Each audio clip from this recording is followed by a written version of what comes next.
Ladies and gentlemen, welcome to episode 72 of Apronware Podcast with Chia Boys, Carlos and Rescase. Carlos, how you doing? I'm doing good, man. I'm doing good. Getting very ready for the holidays. I think you're a little more ready than I am. Oh, I'm ready. I do. I mean, I have my new shirt. Got my new shirt. I gifted myself. For those of you not watching, I am in a reindeer onesie that my family have matching. We just decorated a tree, and Carlos has a Mecca versus everybody shirt. Yeah, I do. So, which we are getting. We'll be getting soon. We talked about that off air last week. Yeah. We're actually for those, I will plug your merch, Mecca, since I think when we did the episode, he didn't have any. He didn't even have any merch yet. He's now got 2 shirts out there. Yep. There is the Mecca versus everybody, which is my personal favorite, and I'm happy he added it. And the first one that was out there is Mecca Locomotive. Yeah, Mecca Locomotive Tour. It might even just be right. Locomotive Tour, but Mecca Locomotive Tour 2022, which the girls will be getting, and the boys are getting Mecca versus everybody. So we go see him wrestle on December 30th. In Chiapa. So that'll be fun. And I realized I'm working that night, so that's even more fun. That a show that's ending at 10:30 when I have work at 11 is sure. It's great. I can't Mobile wait. Internet's the best. Yeah, I can't wait to work on the car ride home. Thankfully, Jess has no problem driving 2 hours while I work. So on that note, talking about the wonderful wrestling shirt that you're wearing, that's a nice segue into our Christmas episode. I don't even know how to describe this. Yeah. We are going to talk about wrestling gifts for the wrestling fan in your life for Christmas, and some of our favorite gifts, and everything. Christmas, as we all know, is nothing without gifts. I mean, it's nothing. That's literally why Christmas was made. So yeah, no other thing. No birth of our Lord and Savior. There is nothing else that connects to Christmas except for gifts. So on that note, we're talking about some of our favorite gifts. In all honesty, most of this stuff I purchased for myself. So that's You're gifting yourself. You treat yourself. For those of you watching, and I'm going to call myself out for it right now, I find myself, I have the camera set up with Carlos, so it looks like I'm looking at Carlos all the time. And for some reason, I keep staring at myself, and it's probably because I'm wearing a reindeer onesie. It's like I find myself looking over to the side. So if it looks like I'm not staring at the camera, it's because I'm not. I'm staring at myself. All right, I am not. You're so vain. Oh yeah. And I'm still doing it. So God damn, I'm sexy. So I'm going to start this off with a very, very blanket question and say, if you can remember, because I don't even know if I can remember my gifts, what is your favorite all-time wrestling gift you ever received? Yeah, so I think it would have to be tickets, right? But that's such a it's just I don't know that anybody's ever gifted me tickets. So well, I won tickets from this very own podcast when I was a listener. Yeah. So I guess I've gifted tickets technically, if you want to go that route. Yeah. I've gifted me tickets. I've never received them as a gift. For the whole 3 other people that tried to win these tickets. No, I had my cousin. He gifted me I think a couple times, because here in Philly, I feel like Raw or SmackDown is always in January. Yeah, I think they're coming. Matter of fact, this January coming up. There's always some kind of big TV episode coming, or Royal Rumble or anything like that. And I was gifted, I think, that. There was my cousin would take me to a lot of shows. And back in the day, you could buy the tickets literally ahead of time. Physical ticket, he would give it to me. All right. So I know I went to, I don't know if that was a surprise necessarily, but I went to 95 King of Ring, just the worst one ever. That's the one that Mabel won in Philly. Horrible pay-per-view. It's so bad. I was like, as I got older, I was like, oh, I've never seen Shawn Michaels wrestle. No, I did. He wrestled on that show, but that show's horrible. It's like the worst pay. As a young child, I was like, no. 7-year-old Carlos is like, nah, man, this is not good. It's not good at all. But yeah, so I have been gifted like tickets, but like, come on, man. You know, we're kids from the 80s and 90s, and this is going to be a good segue. You actually have a prop for this. So I'll share my screen and boom. Look at that. Wrestling Buddies. Wrestling Buddies. This is from former WWE talent Johnny Gargano, which we will talk about at some point. But yeah, Wrestling Buddies, man. These were the best. Also, shout out to like in the 80s for them to put the Legion of Doom together. Yeah. Yeah, that is like seriously cool because, you know, growing up, and this is not wrestling related, or it kind of is in a way, getting Ninja Turtles action figures and then you buy 1 foot ninja, but you're like, well, I need like at least like 6 because who are they going to fight? You know what I mean? Yeah. Can't be 4 Ninja Turtles on 1 foot ninja. This is horrible. So for them to actually put Legion of Doom, this is cool. I feel, you know who would be good on this episode? Obviously, we didn't plan it that far ahead. Connor. Yeah. Roy and Jared would be perfect on this episode. I say next year, because we'll still be around when we do this episode part 2. We obviously can't talk about our same toys. No, we have to bring other people in. So we need them to come on and talk about their own. And then now also, Wrestling Buddies doesn't have to be the thing of the past. You can get new ones. Yeah. They're WWE ones. See, now I wanted to ask for one of these for Christmas, and maybe you'll know. Are they around the same size? They seem it. I'm just like, look at box. Like there's Cody and Kenny and. I mean, I seen them in their hands, and it's tough because it's hard to tell. I mean, to be fair, here, this is the Young Bucks, right? Like that. I mean, that's his kid, right? So that's like I don't know. I mean, I don't know if you want to unshare your screen real quick, just so we can for your prop. Yes. Yeah. So this is the size of the old one. And his head is almost the same size as my head.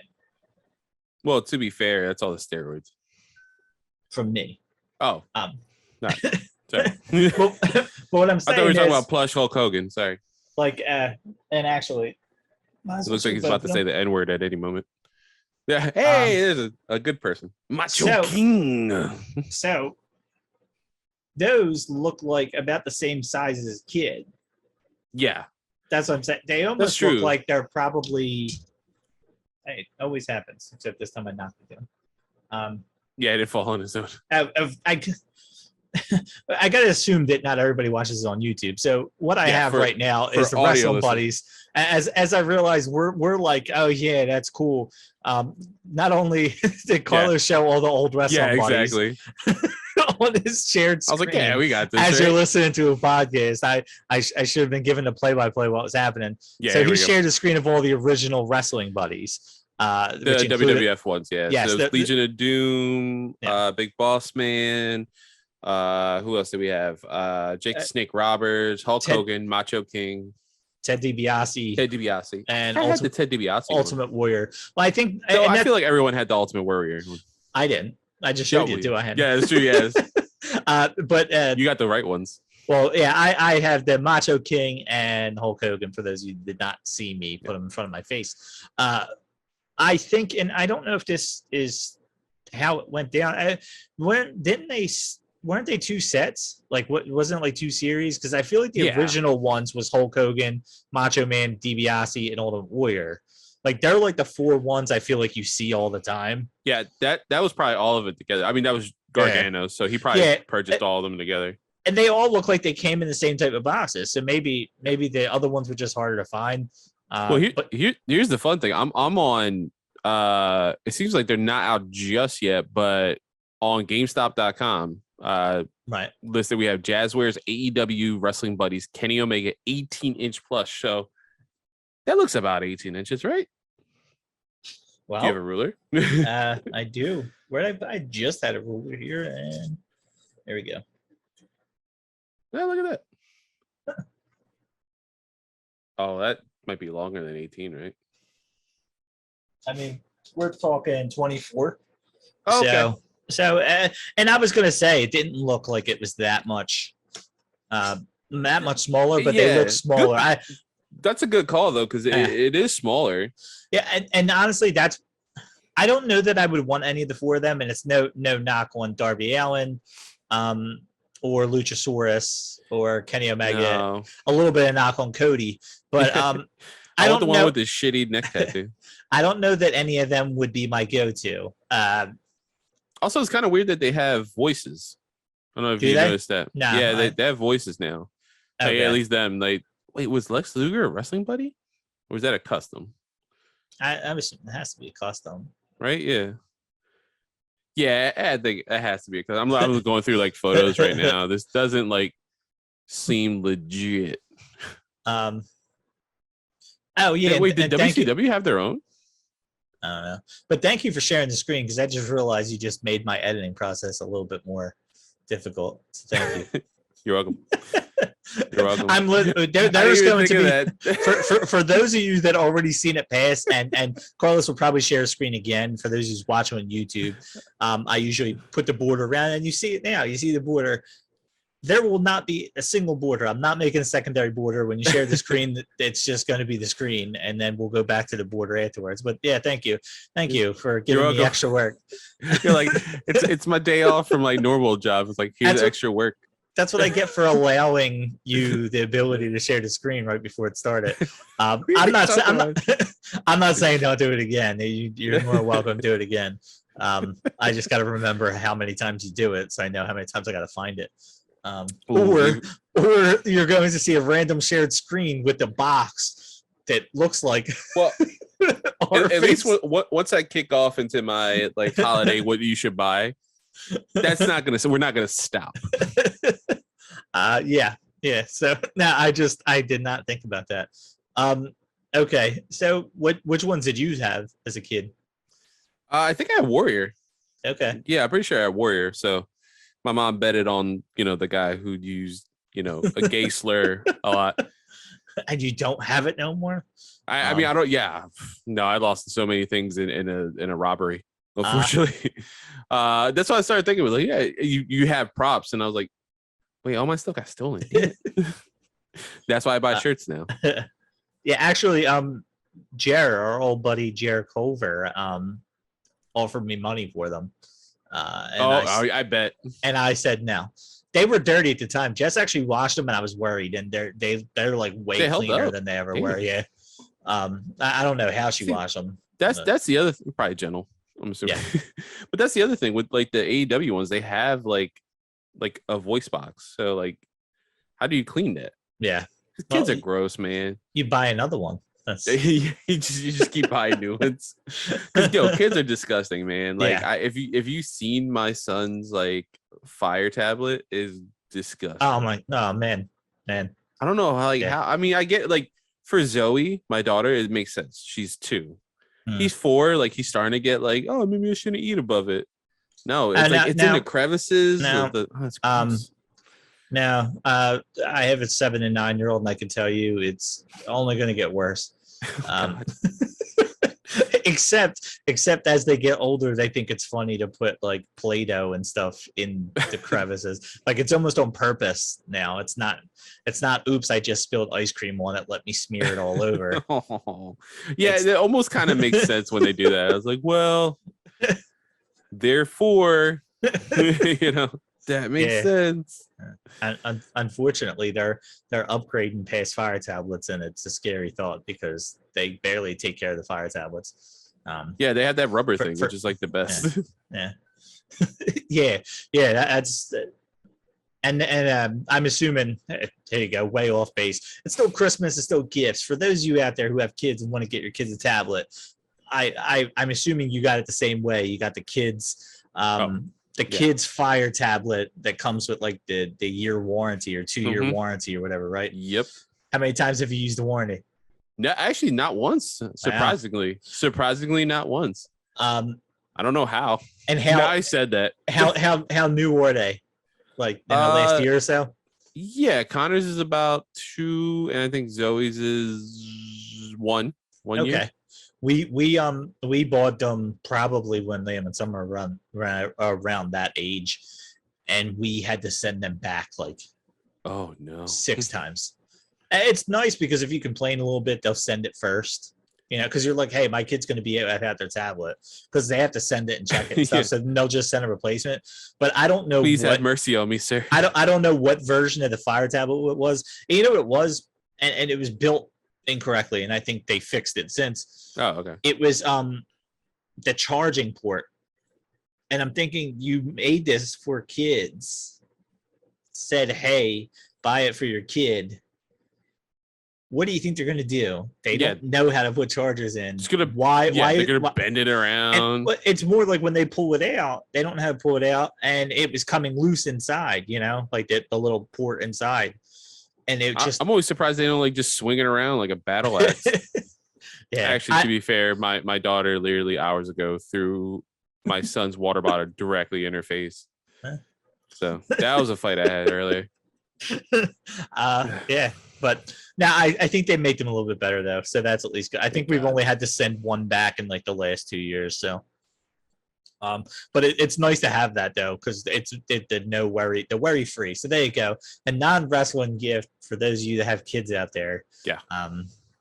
It's definitely worth the money, especially you get it around Black Friday onto Christmas, and they're like almost half off. Like they're. Yeah, there's always something, or Cyber Monday or some crap, yeah, it always comes and goes because Amazon keeps their deals for their own products basically up until Christmas, and even then, I think you got like the second week after New Year's. I think of this as well. I mean, to be fair, you can watch wrestling stuff on the tablet. There you go.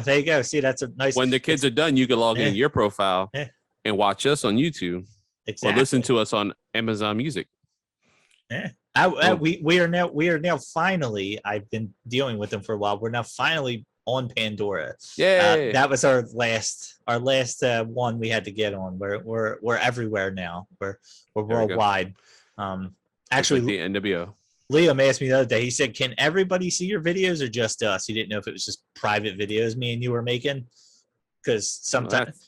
They're signed into my profile. Dirty. they're signed into my profile in the living room, and he just randomly watches us and just laughs when I come out. And he's just like, look, you're on TV, and I'm like, you're not. So then he said, I love that kids do that. Yeah. I said, yeah. He said, yeah. Can I tell my friends, like, can they watch you from home? And I said, we they allowed to hear curse words? We curse a little. I said, it's not a lot. I said, but you got to, I just don't want to get a note from the teacher saying, Liam told every kid in class to watch this. And now we're getting complaints from the parents because somebody dropped an F-bomb. The big Puerto Rican bear-looking guy keeps screaming for some reason. Sorry. Oh man, Mecca, not to humanize Mecca during that interview, but he was so happy to hear he could curse. Yeah, he's like, oh yay. I don't work for an ultra conservative company anymore. Well, I watched 2 interviews where I think he even asked the one guy if he could curse, and the guy said no. So like, I'm pretty sure he did pivot. I know what you're talking about. He pivoted very well. Yeah, I'm pretty sure we're a rare breed where I'm like, you want to drop an F-bomb? Go ahead. Yeah, I don't care. You don't work for Sinclair Broadcasting. You can actually curse now. So you had all the warrior, and unfortunately, you took to get back on track here after our promotion. You know, Amazon, you want to sponsor our show? I just sold you at least 2.5 Fire tablets. So yeah, there you go. And when I start streaming regularly, if you have Amazon Prime, you have Twitch Prime, and you can gift a sub. I wish I had one of the kids' Fire tablets, like right here. This is what it looks like. Yeah, they're downstairs. The worst part is that if you don't have one, you probably don't have kids, because I feel like we went into the airport, when we went to Disney, I'd say like 17 kids all had the same exact thing. The same iPad. The one kid started crying because they thought Summer had his. Oh God. He's like, that's my tablet, and they had to literally pull it out of their school bag to show it to him so he'd stop freaking out. Kids, man, they're wonderful. Everyone should have them. Yeah, yeah. Don't cry yourself to sleep in the fetal position. Okay, so back away from kids and fire tablets. You took my answer because my favorite gift of all time. And the funny thing is, I couldn't even tell you which one was technically mine. What was your brother's? I'm assuming. Yeah. Me, my for those of you who don't know, I have a brother who's 1 year younger than me. I also have an older brother and an older sister, but I know it wasn't theirs. If I had to guess, mine was Hogan because I feel like he was more of a macho man. Yeah, you know why? He was a kid. There's something about when you're young. And I was thinking, yeah, I bet you were gonna be Hulk Hogan only because we didn't know better. Yeah. No, it could sit little us down and be like, hey, no, man, just don't pay attention to this weird hot dog colored man. Just pay attention to this guy who keeps yelling. He's actually awesome. This guy, racist. This guy, awesome. Remember that. This guy ain't gonna put nobody over in a few years. What's putting over me? You know what? It's a lot.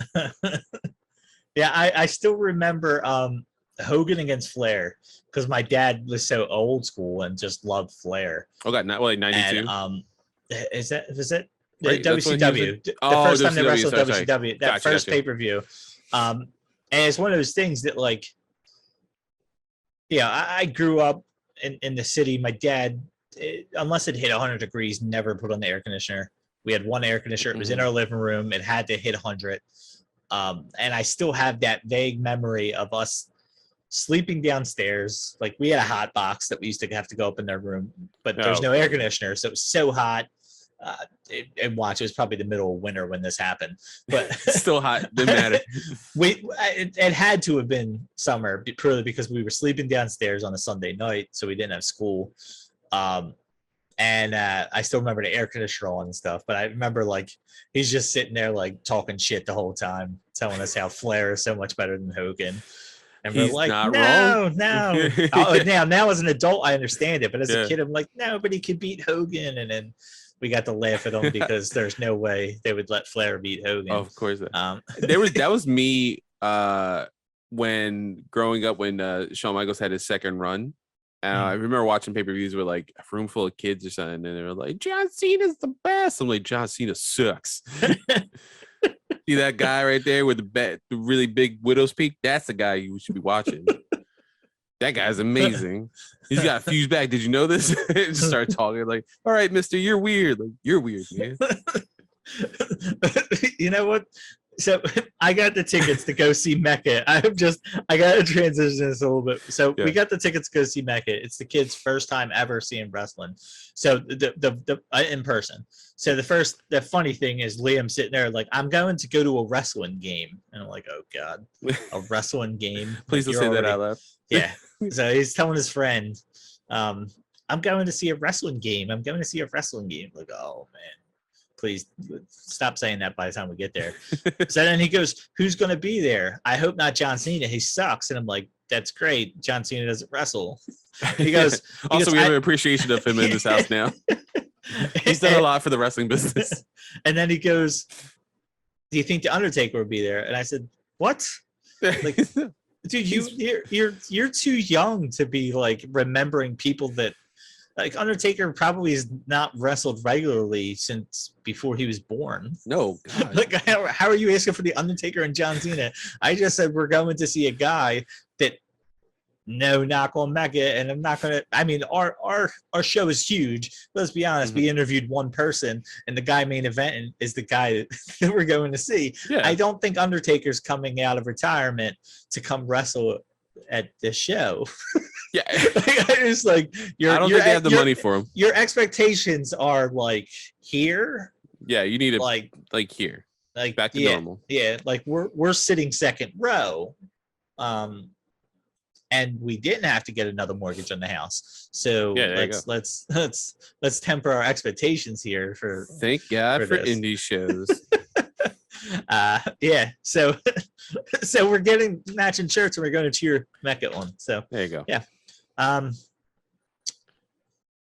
This is so random swing by the pants of what we're doing on. I don't even know where to go next from this. All right, so our favorite. You got a question, or you want to talk about something?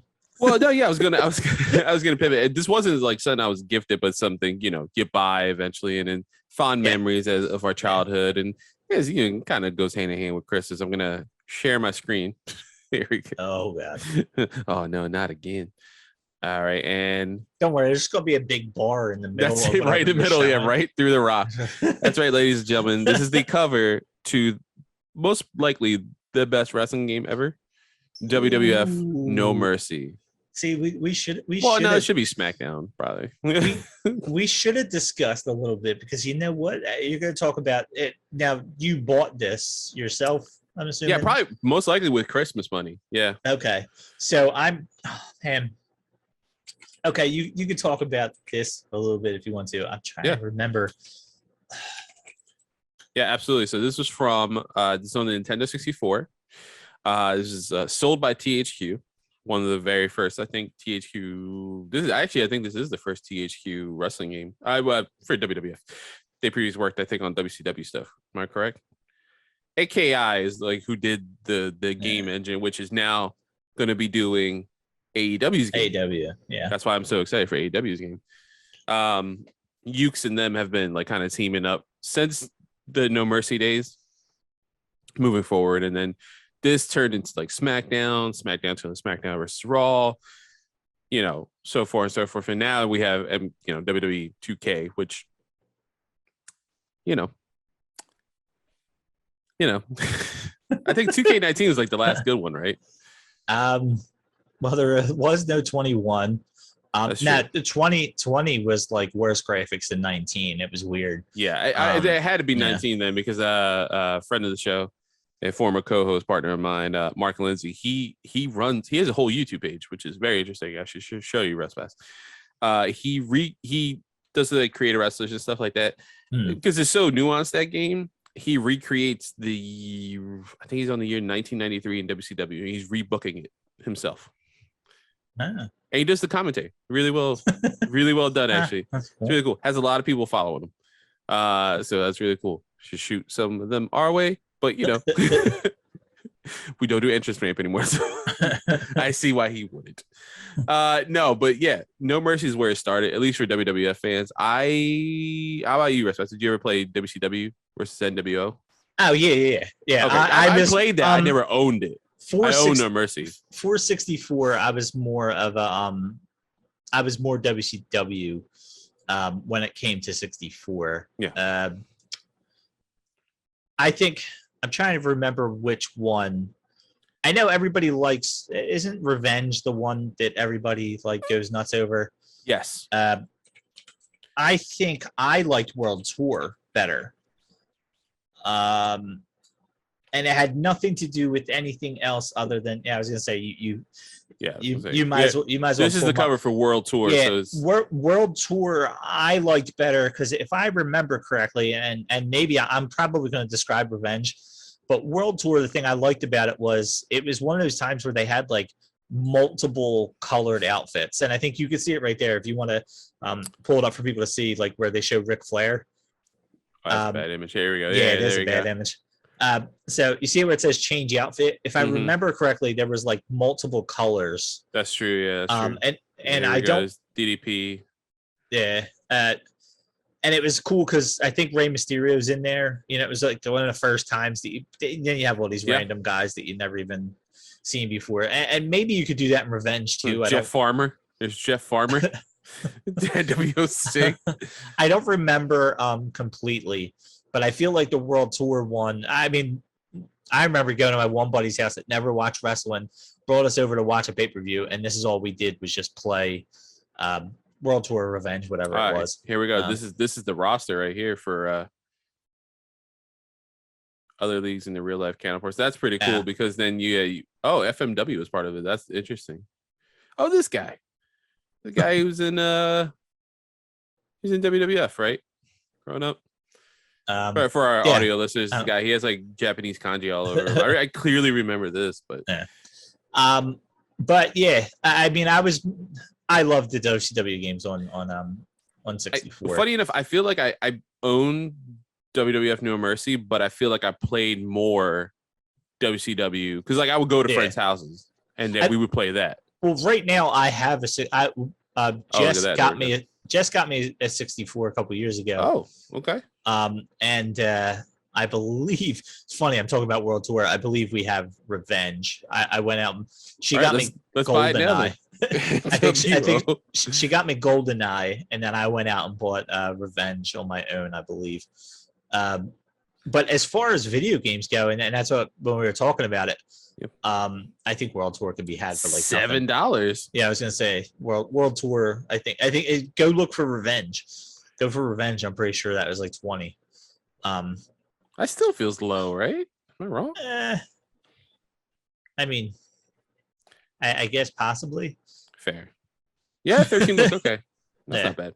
Well, you know what's the interesting thing? I don't know if you've seen, and I knew about this because there you go. Oh wow, you get Warzone, Mayhem. One of these games, and then you pay $5 for shipping when you could just get the game by itself with free shipping for 12. And not have two games you never want to play. Two shitty games. So as we're talking about that, I guess my fondest memory, and I don't remember which. It was definitely a SmackDown game. I went to the gallery with my dad, and it was like the first time that I went and bought a game. And I still remember it. We went to the gallery. I had the money. And I want to say it was Here Comes the Pain.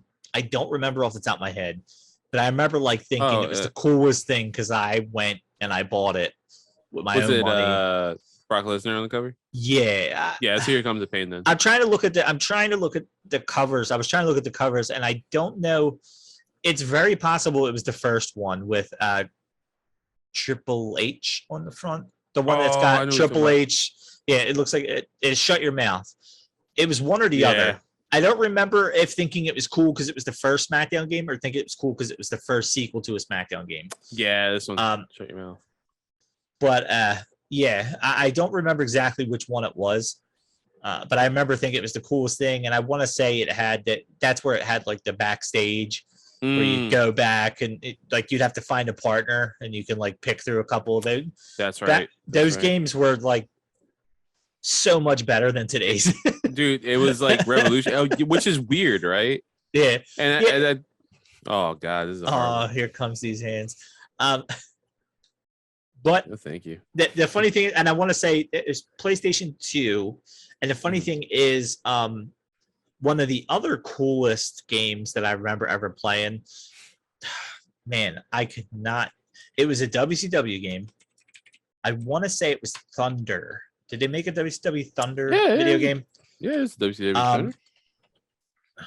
I want to say it was Thunder. Absolutely.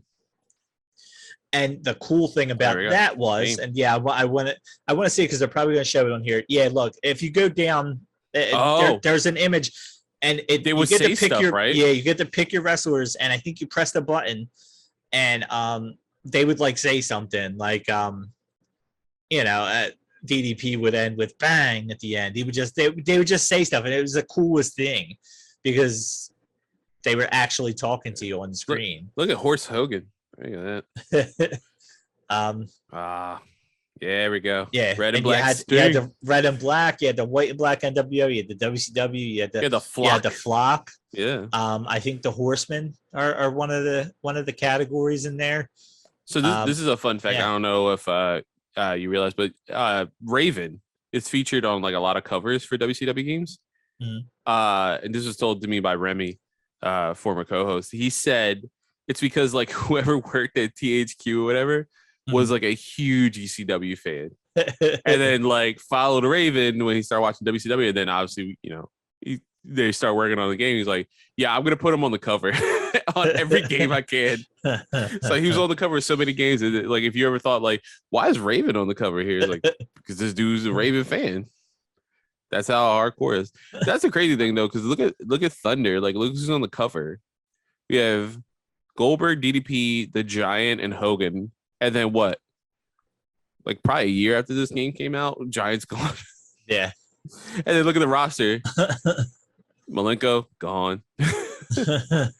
Well, I'll say this.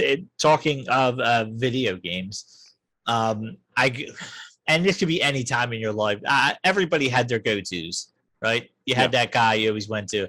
Who was it in WWE games? So a lot of times, obviously The Rock, right? But I would go for ECW guys once they were featured, like once they came over. Because I don't know if you played the ECW PlayStation game. Did you ever play that? Yes. Yeah. Not great. No. Not great. I have fond memories because I love playing with my cousin Gio. But like, no, not great. not great game. Mechanically did not work as well. They tried. But I would do a lot of Taz. Taz was one I went to a lot. Once Punk was in games, I would do. Oh wow! I just realized I could play as Punk in the new AEW game. That's gonna be fun. There you go. I do Punk. If as long as they have relatively up to date rosters, AEW is gonna be a cool game to have. Yeah. It just is. I can't wait because I know we kind of briefly talked about it, but there's gonna be a more deep dive video coming out from was it 2K about WWE 2K? Yeah. Can't wait to see what that roster looks like after you fire 80 people. Yeah. And now Gargano and some other people just left. those games are already too many legends, and it's what's going to be more of. That's exactly unfortunately, I think that's what's going to happen. Wow, look at this roster. Jeez, man. Yeah, that Thunder had a deep roster. I remember that. I would say my go-to WWE. It's easy for me to say Kurt Angle, but I'll go back. Ken Shamrock was a guy I went with a lot. That's a good one. Yeah. That's a really good one. He was my in any of the games he was in, he was the guy I definitely went with a lot. My brother would know better than anybody that I love the ankle lock. So none of those games had the Lions Den match, right? I don't believe so. Yeah, there's no way. I'm like trying to think. I was like, there's no way that they did that because that would be freaking awesome. Could you imagine like wrestling in the Lions Den? Yeah. Like that would have been so cool. So WCW, do you have a go-to? Sting. And the funny thing is because I wasn't super familiar with I did watch WCW, but not as much as like I think so many people were. I was still like full on like no man WWE. Like I'm like, but I had a Wolfpack shirt, mind you, that I got from Kmart. I had a Wolfpack shirt, but I still was like, you know what, man, this I know Sting and even like Macho Man and all. I don't know why. Like my DDP, Sting, DDP, and probably Booker T were my three. And obviously it shows because like those are the three people they marketed really well and they're homegrown. So at least in my brain, I was like, not the WWE guys. I rather play as these guys. Well, that's what just showing that there's how many guys that you're showing right now on the screen. Right now. Was it 16? 16, yeah. Like a lot of those guys were more fun to play with. And I feel like that's where like that whole AEW versus playing the new WWE game is going to come in at. Like I just looking like playing as Hollywood Hogan had a different feel, and Bret Hart, but then Sting was always a good one. Luger could be fun because of the torture rack.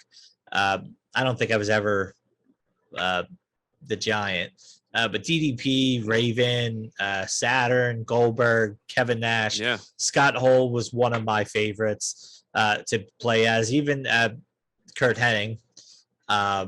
Then you have Macho Man. They all played different. Yeah, you're right. And that speaks to AKI's like engine and the level of detail they would put. Also, they weren't at this time back in the day, they weren't under a gun to be like, you need to release every year. Yeah. Yeah. Like if you don't release, there's an issue. Right. Like they're like, oh yeah, you knew what, 2 years? Yeah, fine, whatever. I don't care. But my favorite was Dean Malenko. So good. Always went Dean Malenko, and when I felt like I needed to, Scott Norton. Oh wow. Yeah. Okay. I love me some Scott Norton. No, to be fair, I've come to appreciate Scott Norton in my older age. I'm like, man, I should have really paid more attention to Scott Norton. Yeah, I was the one of the few that went with Vicious and Delicious with Buff Bagwell and Norton. God, yeah. Then I was more on the vicious side. A lot of people love Buff Bagwell. I loved Scott Norton always from a young age. Yeah, I loved him. There's definitely people like, it's funny because like just watching like so much Dark Side of the Ring, you have like such appreciation for people like seeing Canyon and like, man, like I wish I watched more WCW because I did not put together that Canyon was that talented in the ring. Or, you know, I watched him in WWE, you know, WWF and stuff through the Invasion and stuff like that. And afterwards, like, God, they talk about him as, you know, was it Boy George singing, "Do you really want to hurt me?" to Undertaker, and Undertaker beating the shit out of him. That doesn't seem weird nowadays. And excessive for no reason. But yeah, that was a guy like watching that stuff. Like, I can't imagine like how he played in Thunder. Yeah. Well, that's a fortunate thing too. I think at this time Thunder is not even under AKI. I think they're fully over at WWF at this point. So for you to like it, that's awesome. But see, the funny thing, I didn't like the game. I wouldn't say I didn't like the gameplay, but I didn't like the gameplay. I did not like the gameplay. What I liked was the beginning, the selection screen. That's what I liked. Oh, that's fair. I don't think I ever even owned the game. My one friend who was not a wrestling fan owned it, invited me over to play it. That's the only way I played it. I would be honest with you, I don't even remember wrestling them. I just remember going through each and every guy and listening to it was substantial. Like they have a huge roster, yeah. Yeah, and you just go through them all and just hear what they say and just laugh at them. The funny thing was I thought someone was kind of messing around on the internet when they had like Gorilla or Sailor. I was like, wait, no, that was a thing. They really did that. I forgot about that. Because I don't know if you've seen this with No Mercy. You know, the source code's out there on the internet. Some people can, you know, I'm not going to say how you could do it or condone how you do it. Wink, wink. But you can download that source code. You know, you can play it on your PC right now. You know what I mean? What's up? But you know what? The one thing I will say for those emulators and ROMs out there, technically, if you want to get technical, it is free for you to play as long as you own the game. That's true. So if I ever want to play GoldenEye on my PC, I can, because technically I own the game. That's true. That is very true. And if I owned it at some point in my life, I feel like, hey, I paid the money for it. For our audio listeners, I am blinking heavily into the camera. You tell them that when Nintendo comes after you. That's what you tell Mr. Nintendo, Doug Bowser. I don't. And now, for games like that though, I prefer to play it on the thing anyway. So that's fair, but online there's so many edits. People have added like Proud and Powerful to the game and all this stuff. I saw like that playing through. I'm like, how? But I was so excited for WWE 2K to come out, because I'm like, oh man, people are going to have so many mods for this. It's going to be awesome. Because I'm not a big mod person. The only mod that I ever really have played on any PC game was it was a shooting game. Couldn't even tell you what it is. I bought it purely because they had a GoldenEye mod. I don't even remember what game it's for. And it's not the right maps, but it's like the same, you know, the same guns and everything. Yeah. They try to make the maps. Honestly, that's all you need too. Yeah. And you can play it you play it online with other people. And I thought like, it was so cool. But I was trying to get mods for it, and they're just not out there for WWE, and it sucks. Because that could make the game so much more playable. And I think some of it is because WWE doesn't allow it to be open. Yeah. And that's what's, if they allow it to be open, where I've never been a creative wrestler person purely because I want to customize the video, the music, everything. Like I miss when you were able to upload your own music on 360. That's what I used to do. And I would make all my family members, and I would put songs that fit with us well, and I'd spend all this time. At one point, I literally drew SpongeBob on a shirt for one of my nephews, and he thought it was the coolest thing. I just sat there really slowly drawing SpongeBob on there. People like you and people online, I have so much talent for that. I'm the guy who's like, I made my guy, and by me saying I made my guy, I looked at Tara. I'm like, can you if I was buff, can you just do that in this game? And for 2 hours, she's just staring at me like, I hate you. Why are you making me do this? I'm like, well, I'm dumb, so you need to do this. And then I would just download other people's creative wrestler stuff. Yeah. You guys are more talented than me, for that stuff. I can't see. The funny thing is, I have a hard time doing if I went to add Punk into a game he's not in. I have a hard time with that. But the one time I did me, my brother, my dad, and I went out to Tacoma to go visit my older brother and my nephews and my niece, and they thought it was the coolest thing. My one nephew had a blankie. My brother always called him Tacoma Dome because he had a big head. So I made his head as big as I possibly could in this little tiny body because he's 5 years old.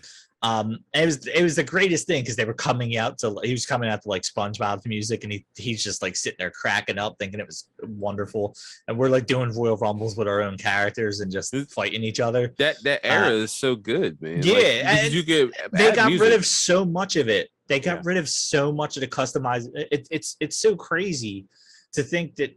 I mean, we're talking. I mean, now we're probably talking 10 years ago, but it was 360. That's not that far ago that you were able to customize it so much, and then you come legitimately to 2 generations ago. That's all it was. And then you're talking PS4, where I go to play it, and they're giving me 10 face options, and I'm like, what the hell? You were letting me customize everything about my face before, and now you got all these generic faces. This ain't fun no more. I literally took pictures of my brother who had tattoos from the military. I did not know where they were. I took swimming pool pictures of him to get the tattoos, and I did where you do the letters and you change the color and you try to make it look like the tribal tattoo he had on his arm. Just add you could move them any which way. Mm-hmm. And I thought it was so cool when they added 2K has the the face scan thing, right? The face scan thing for NBA, and I'm like, this is great. I'm gonna be able to face scan everybody in my family and just put it on there. And it never transferred over. Yeah. No. Even NBA's, when it first came out, was better than what it is now. Because now you have to do it on the app, and the coloring just doesn't come on. That was PS4 had the camera, and you used to have to hold the camera really still and go boop, boop for NBA, and you couldn't move. And if you moved an inch, you were done. You look like an alien. Start over. But I remember doing it the one time. I was like, dude, this looks just like me. And somehow it's gotten worse over time. I don't quite understand that. I don't know. And I know some people online when the initial AEW teaser came out, and it was just kind of the green figures, not really anybody. And then they showed what was it? Kenny, and it was Kenny, Sheeta, and Darby, right? Am I wrong? Or Jungle Boy in that trailer. And I was like, oh, I don't like how they look and stuff. I'm like, dude, why go for ultra realistic, right? Yeah. Yeah. They spend less time on the creative character. I'm sure you could do stuff that's still pretty innovative and get cartoon version of yourself if you want, or whoever, if you want John Cena in the game. I'm sure someone will make that. I don't know what their mechanics are. We don't know much about that game.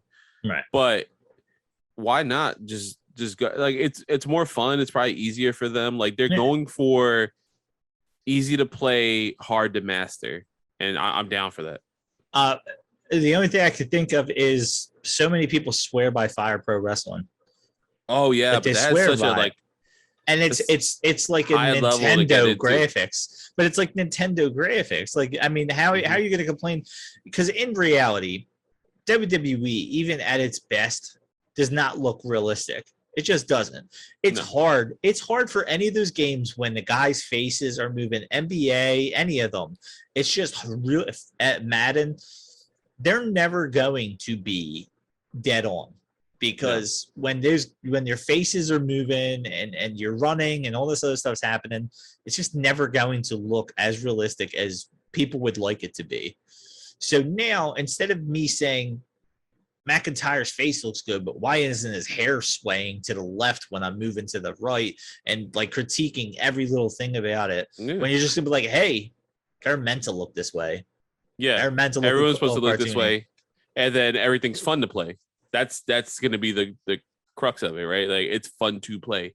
Hopefully, I mean, We got I forget who's the lead designer on. I always forget his name, but he worked on a bunch of the SmackDowns, No Mercy, and then he also worked on Def Jam. Fight for New York and stuff, which great games. God, they're so good. Now, I would say them and I'm sure you never played it. I played basketball games my whole life. What was the one? There's the N1 tour. Those are like two of my favorite games.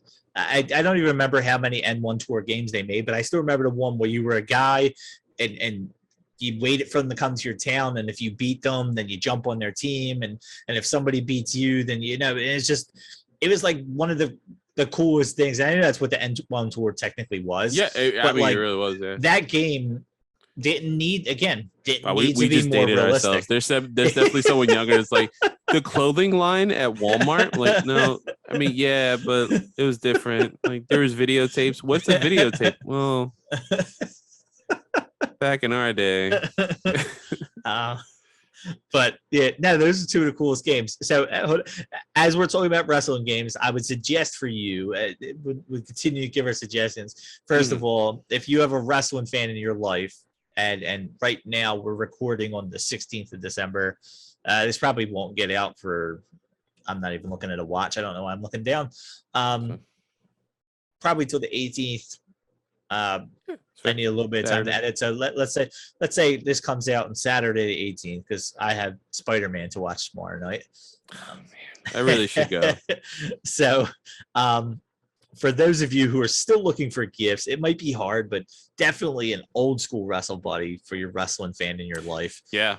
Whether they're a kid or not, the old school ones are just better. If you just be careful if you're in the greater Philadelphia area and you see a bald gentleman with a big beard and he has old school wrestling tattoos, make no indication that what's in the box that he's delivering to you is a wrestling buddy, because that UPS driver will risk his job to keep this thing, and you will be out of wrestling buddy.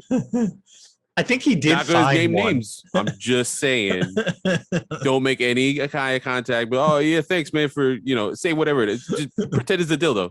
It doesn't matter.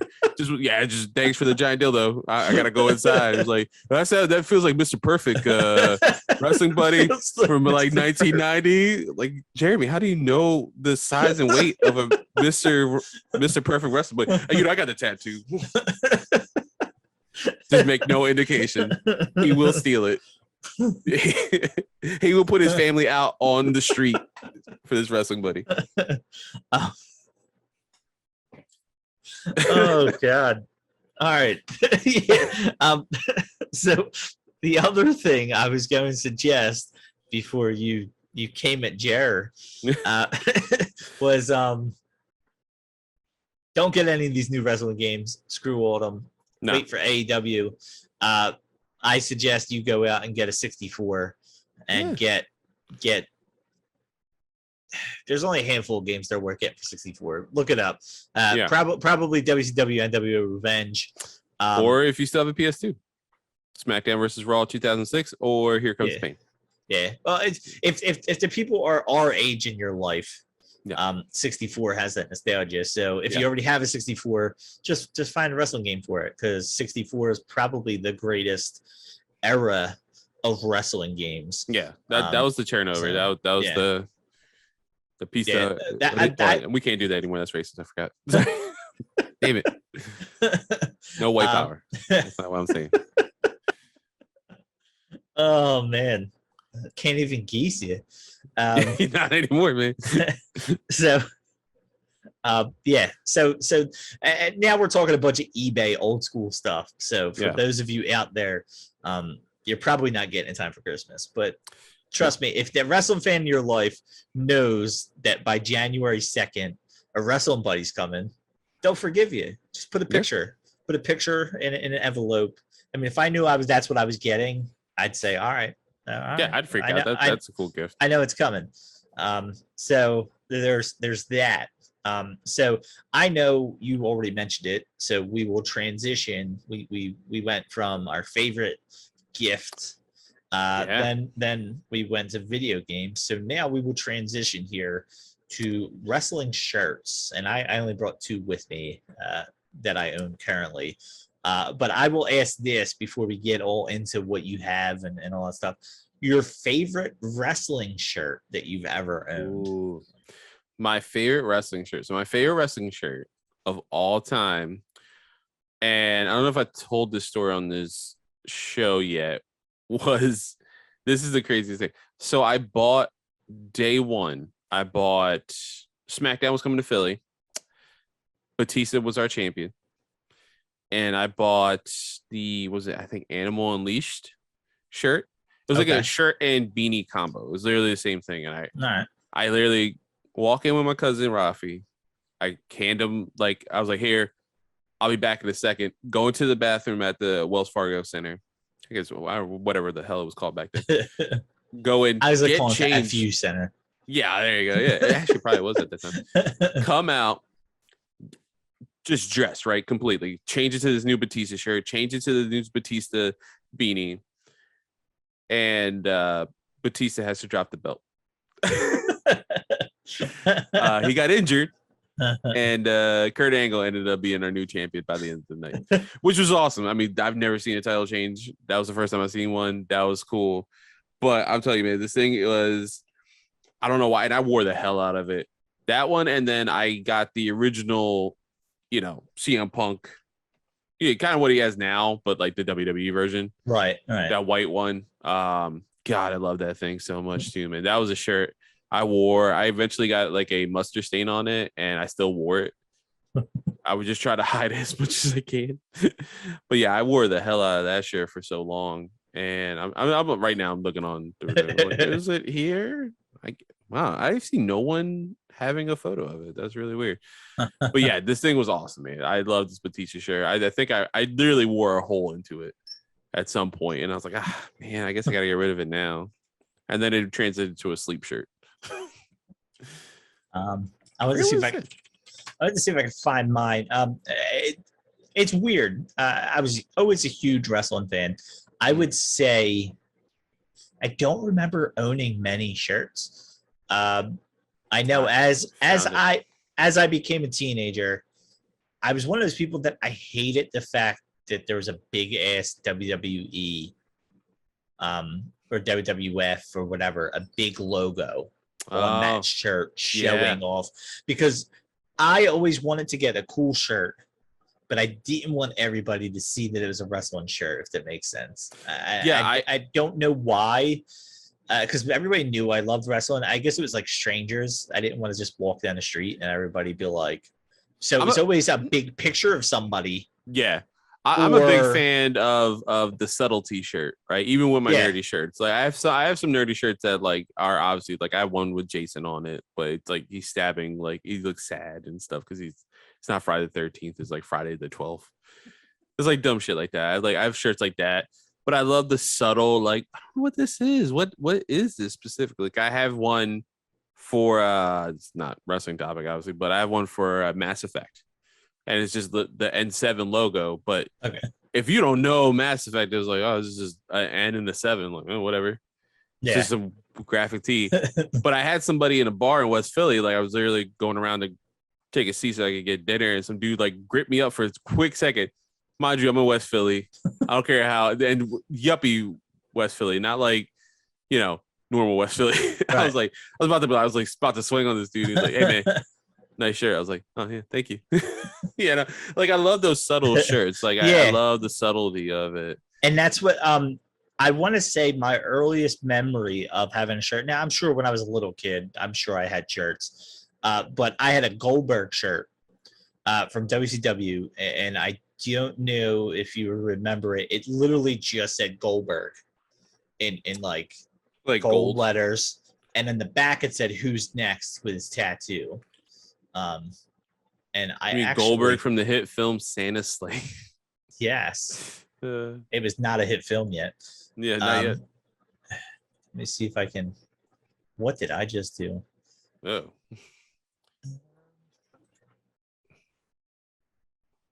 Hold on. Let me see if I can share this without accidentally. Well, I see someone selling a vintage version of it for $30, but. So here you go. Some guy in Miami. I shared a screen, so now for those of you who could see it, this was the shirt. There's no big WCW on it. It literally just says it's a black shirt. It says Goldberg on the front and it says who's next on the back. And if you're wearing a hoodie, it just says Goldberg on the front. So for those who know this wrestling, guy loves Mighty Ducks. for those who know wrestling, they're like, oh, cool, he's got a Goldberg shirt. For those who don't, they think my last name's Goldberg, and they think I'm Jewish. Not that there's anything wrong with that. But maybe you love hockey and you're from Philadelphia. But see, I'm gonna do a quick stop share there. But yeah, that is. I remember going to Disney World as a kid and having that shirt. There's pictures of me wearing that in Disney. That's how cool I thought I was to have a Goldberg shirt. I think. Did you ever have an NWO shirt? I don't believe so. The closest thing was a BWO shirt, which I still own to this day. What's up, Blue Mini? Yeah. I've gotten so many random compliments on the BWO shirt more than anything. When we went to Dallas for WrestleMania, everybody was all over that shirt. But I've been in I've went to just random places, and I always try to bring like one or two Philly shirts with me. Yeah. And I just be like out walking down the street and people are like, yeah, Blue Meanie. They start doing it. It's always the same thing. Yeah, Blue Meanie, go ahead, do it. Like they're like, I'm not dressed as Blue Meanie. I'm just a heavy set guy with a BWO shirt on. I'm not this shirt isn't that short. Philly. How do you know? The shirt is not that short. Yeah, Meanie, here you can eventually you'll be on this show, and I can tell you each and every episode we mention you and say, hey, you're going to be in the show soon.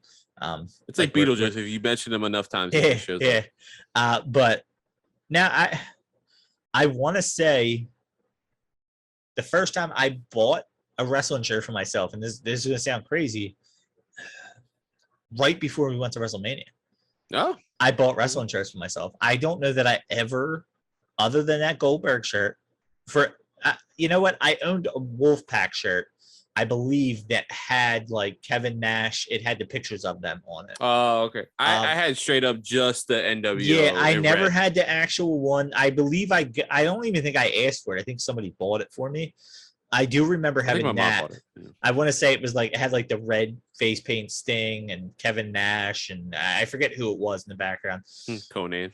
I just didn't like. I didn't like their shirts because it was always Hulk Hogan's face. You know what I mean? Like it just was like, or it had big logos. The one time I tried to find what I loved was where it's the Miz shirt, and it's got the little thing, and it says, hello, my name is. Hello, my name is. I'm awesome, or something like that. Mm-hmm. The problem is it had a huge tag stitched on the bottom saying WWE Productions. That's right. They were doing that. I'm like, come on, man! Like that, it's taking up half the shirt down this bottom right. I don't want to get the shirt, rip it off. So I found literally an off-brand of the shirt that literally just says, "Hello, my name is awesome." Oh, there you go. And it looks almost exactly the same, but it's not the same. And that was like the closest thing I bought. But right before we went to Dallas, I bought the BWO shirt. A Bo Leave shirt. Oh, the one you were wearing there recently. Yeah, the Bo Dallas. All you gotta do is Bo Leave shirt, and that one's obnoxious. That's just a big ass fucking bow. Yeah, I was gonna say it says Bo Leave. But again, if you don't know wrestling, you don't know what the hell that means. You just think it's some weird. This dude's a weirdo. Thing. Yeah. BWO was like one of those things. It was ECW. It was cool. Even if you weren't a wrestling fan, you think you know it's the same thing walking down with the NWO shirt now. It doesn't matter if but none of them have the little tags anymore because you get them from Pro Wrestling Tees and they just have their stuff on them. Thank God. So then, which we'll kind of pivot in a minute too. So then eventually I bought more, and as I have two of them out here, well, I'll go with the actual wrestling shirt first. I have to pull this out since the death. Yeah, of, the murder of Team Tremendous with Bill Carr, which now goes by the name Dutch, had to kill Dan Barry. But I've worn this shirt. Now, see, this is the lovely thing about these shirts. I've worn this shirt and unless you read it closely, you think I'm supporting the police. So I guess I'm showing it, but I'm not describing it for the people who are not seeing That's fair. it. Yeah, It is all these shirts I believe that I have, other than the Bo Dallas one, can be had at Pro Wrestling Tees, I believe. So if you go on Pro Wrestling Tees, you look up Team Tremendous. There is one. It looks like a big police badge, and it says Team Tremendous on it. But yeah, Pro Wrestling Tees. Shout out to them. Also, quick tip: if you're buying one of their shirts, or even an AEW shop, or Shop AEW, which is the same company, they're the ones who fulfill it. Get the softer shirt, because I love my Proud and Powerful, but the softer material shirt, which I have for Remy, bought me the day we went to Dynamite, the first episode of Dynamite. Right. That one is it's like a softer shirt. It's way better, and I think it's I'm looking at it right now just because I'm on Shop AEW at the time. I think it's a premium soft unisex T-shirt. That's what you want. Well, now I know the next time I buy one. Or V-neck if you're into V-necks.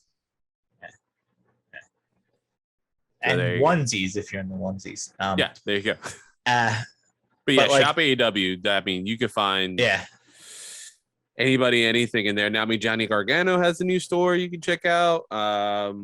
Sure, Kyle O'Reilly would be in a week or two. I'm assuming Wednesday. Hook has like the top selling shirt now in Shop AEW, which is just a white T-shirt that says Hook for all you hookers out there. It's so great. Impressive match also. Just to talk about that first time in the ring on TV. I know a lot of people are talking about him future champion and let's hold your horses on there, but FTW champion. Well, I mean, the dude's. I mean, he's got a future in the business. It doesn't mean. It doesn't mean you have to name him a champion. Let's be honest here. If I told you who's going to be a champion first, Hook or Ricky Starks, let's say, a guy that nobody really talks about in that. I mean, Ricky Starks is somebody you should be more excited for in the future. God damn, yeah. But like, I'm going off. I guess now that I'm older and Pro Wrestling Tees and even WWE does it now too, where they only put the tag in the back.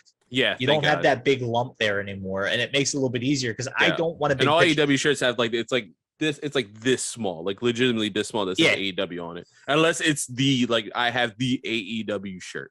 Right. And now that I'm older, I'm like I don't give a fuck. Like I'll go promote AEW. Yeah. I'm fine with that. Well, it's cool now.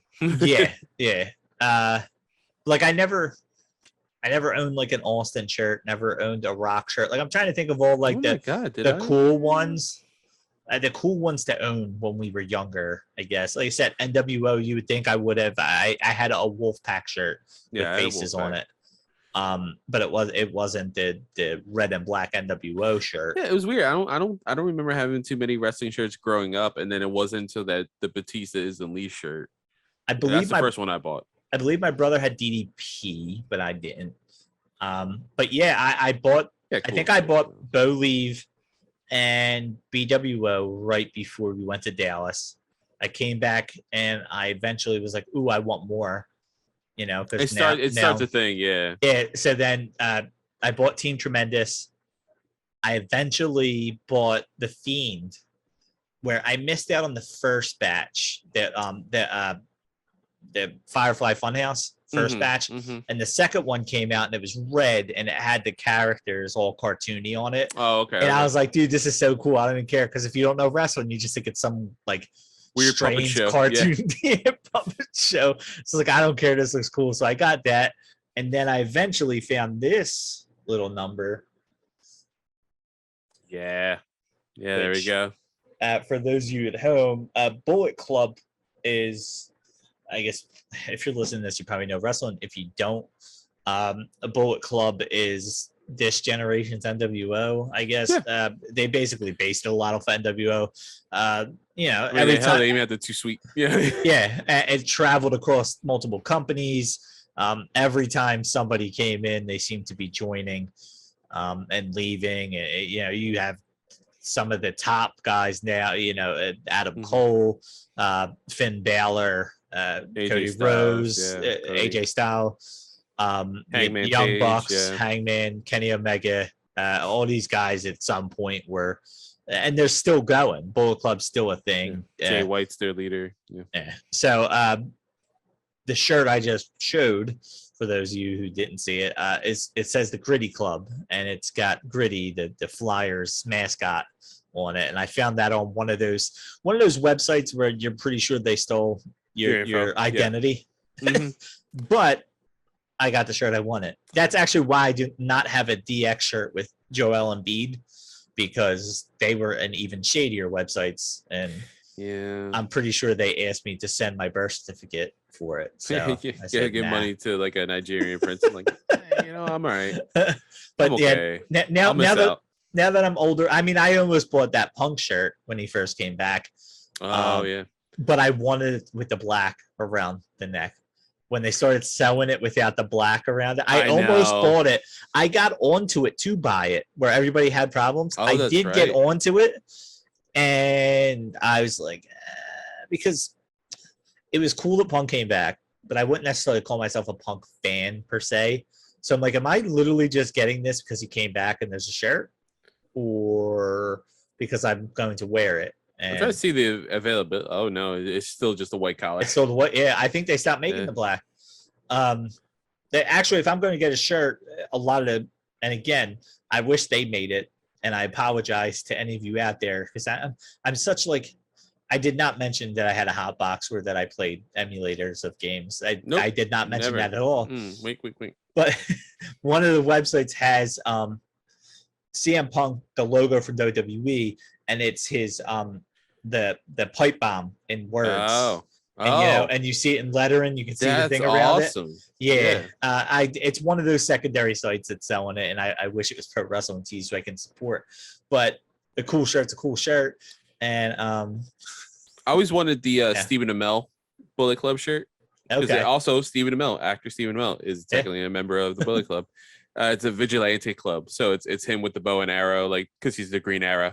Yeah.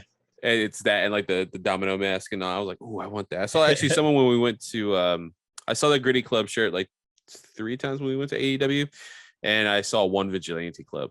I was like, I really need this. I just need it. I think it's on Pro Wrestling Tees. I don't have an AEW shirt, so that's been my go-to, has been the Gritty Club shirt every time. Well, I have the all black shows I've been. The all black CM Punk, like the new logo, but all black. And for whatever reason, it's not on shopaew.com. I don't know why. Maybe it's on Pro Wrestling. Could be on there. But actually, the shirt I was talking about, they have the newer logo too, and that's what I told Jess because she was a big CM Punk fan. They have the newer logo with his comeback speech on it. Oh, and I was like, it'd be so cool. I could get the old one with the pipe bomb, or she can get the old one with the pipe bomb. I'll get the new one. Again, neither one of them. None of that money goes to him, and it sucks because they're cool. They're cool fucking shirts, and they should make them on Pro Wrestling Tees, so then I can feel like I'm supporting while buying it. It's cool. There's some podcasts on there you can support as well. Wink, wink. No, we're not on there. Yeah. Well, Mecca just got merch. And you know what? We launched him to where he is today. Yes, us specifically. So, like, so what's up? What a maneuver! You see. You know what? Follow me now. EC3 wanted no parts of Mecca until he was on our podcast, and then he was on our podcast, and now him and Titan, aka Adam Shear, aka Braun Strowman, goes and beats them all down. But I can tell you this, for those of you that seen Final Battle, because I know we'll get into other stuff and everything's kind of sprinkled in. For those of you that seen Final Battle, or for those of you that didn't, you should see it. Yeah, it was actually a good pay-per-view. Worth watching. But I mean, other than the fact that Mecca Brian Johnson was cheated out of beating Josh Woods, absolutely screwed. Damn, Josh Woods. And he wore my favorite tights again. So yeah, I know. I was so happy. The Sixers. For those of you that watch us on YouTube, the little logo that's there, it's the Mecca. It looks like the old school Sixers that he wore those tights. I had to crop them out of a screenshot of his tights. That's actually how I got that image on there. That's all me. Yeah, I was gonna say that's really impressive. I meant to talk to you off air about that. I was like, damn, how did you do that? That's all me screenshotting his ass when he's standing there and having to go around it. That's what that was. You never stared at a man's ass longer in your life. It was creepy until I finally cleared all of it out and it was just a logo. And I'm like, okay, it's just bent a little bit because again, it's his ass. It wasn't Oh. straight across. But so EC3, who has the whole control your narrative, and we spoke to Mecca about this. He has his he's in like an 8-man tag. They actually recruited him. I think it was originally 6. It turned into an 8, and then the pre-show they recruit EC3. EC3 is there with him. So after the match, he's with. His name is escaping me. I know the 2 guys he called out. The guy that was with him, his name is escaping me. But the guys EC3 was teaming with? Yeah, the one that's in the ring where he starts talking to him first about Tyler Rust? No. It wasn't Tyler Rust. Yeah, I was trying to think. If you want to look that up while I'm doing it, while I'm describing it. So there's the one guy in the ring, and he's talking about how these guys need to step up. There's certain guys that need to step up, and he speaks specifically to the guy in the ring, and then he mentions guys like Mecca and Brian Johnson, guys like Dak Draper. They have to stop allowing the 3-letter companies control them, because they're just going to throw them away, just like ROH is throwing them away, and went on this whole long thing about controlling your narrative. So now Mecca's coming down the ring, Dak Draper comes down to the ring, and the star of that segment is the Mecca Brian Johnson. Yeah. He gets right in EC3's face, starts screaming into them, like, and it was wonderful because it was like, no knock on Dak Draper and no knock on the guy, I can't remember his name. If you could really find that name out, it's like it's not. I'm really trying. But Mecca stands out, and he gets in EC3's face, and there's 2 guys standing in the back. The one you recognize as Wesley Blake, who now goes by Weston Blake, of what were those? The Forbidden Sons, right? He was one of the Forbidden Sons. Yeah, I believe so. Yeah. Of Forbidden Sons fame, and Blake and Murphy. Here we go. I'm reading right here. So we have Adam Shear, the former Braun Strowman, made an appearance at tonight's final battle. Shear attacked Eli Isom, Brian Johnson, and Dak Draper on tonight's show. So Eli Isom was the guy who was there. So he's talking to these 3 guys, and he calls them out, and he says we shouldn't let these companies control us anymore. You know, this is, it's ours to take this back. We should go and take back wrestling, because it's guys like you guys that are the backbone of this, and you're going to take it back. And he says, but you got to fight for your spot. And then he calls out Titan, Adam Shear, whatever. He comes out, beats the hell out of everybody, and then they carry them, all 3 men, back with them. So it's weird because it has this very open-ended. Yeah, almost like they're just going to jump around. I fully expect to see this get continued, possibly an Impact. I wouldn't doubt if I see them in AEW. Almost have a very I mean, there's probably maybe another free the narrative.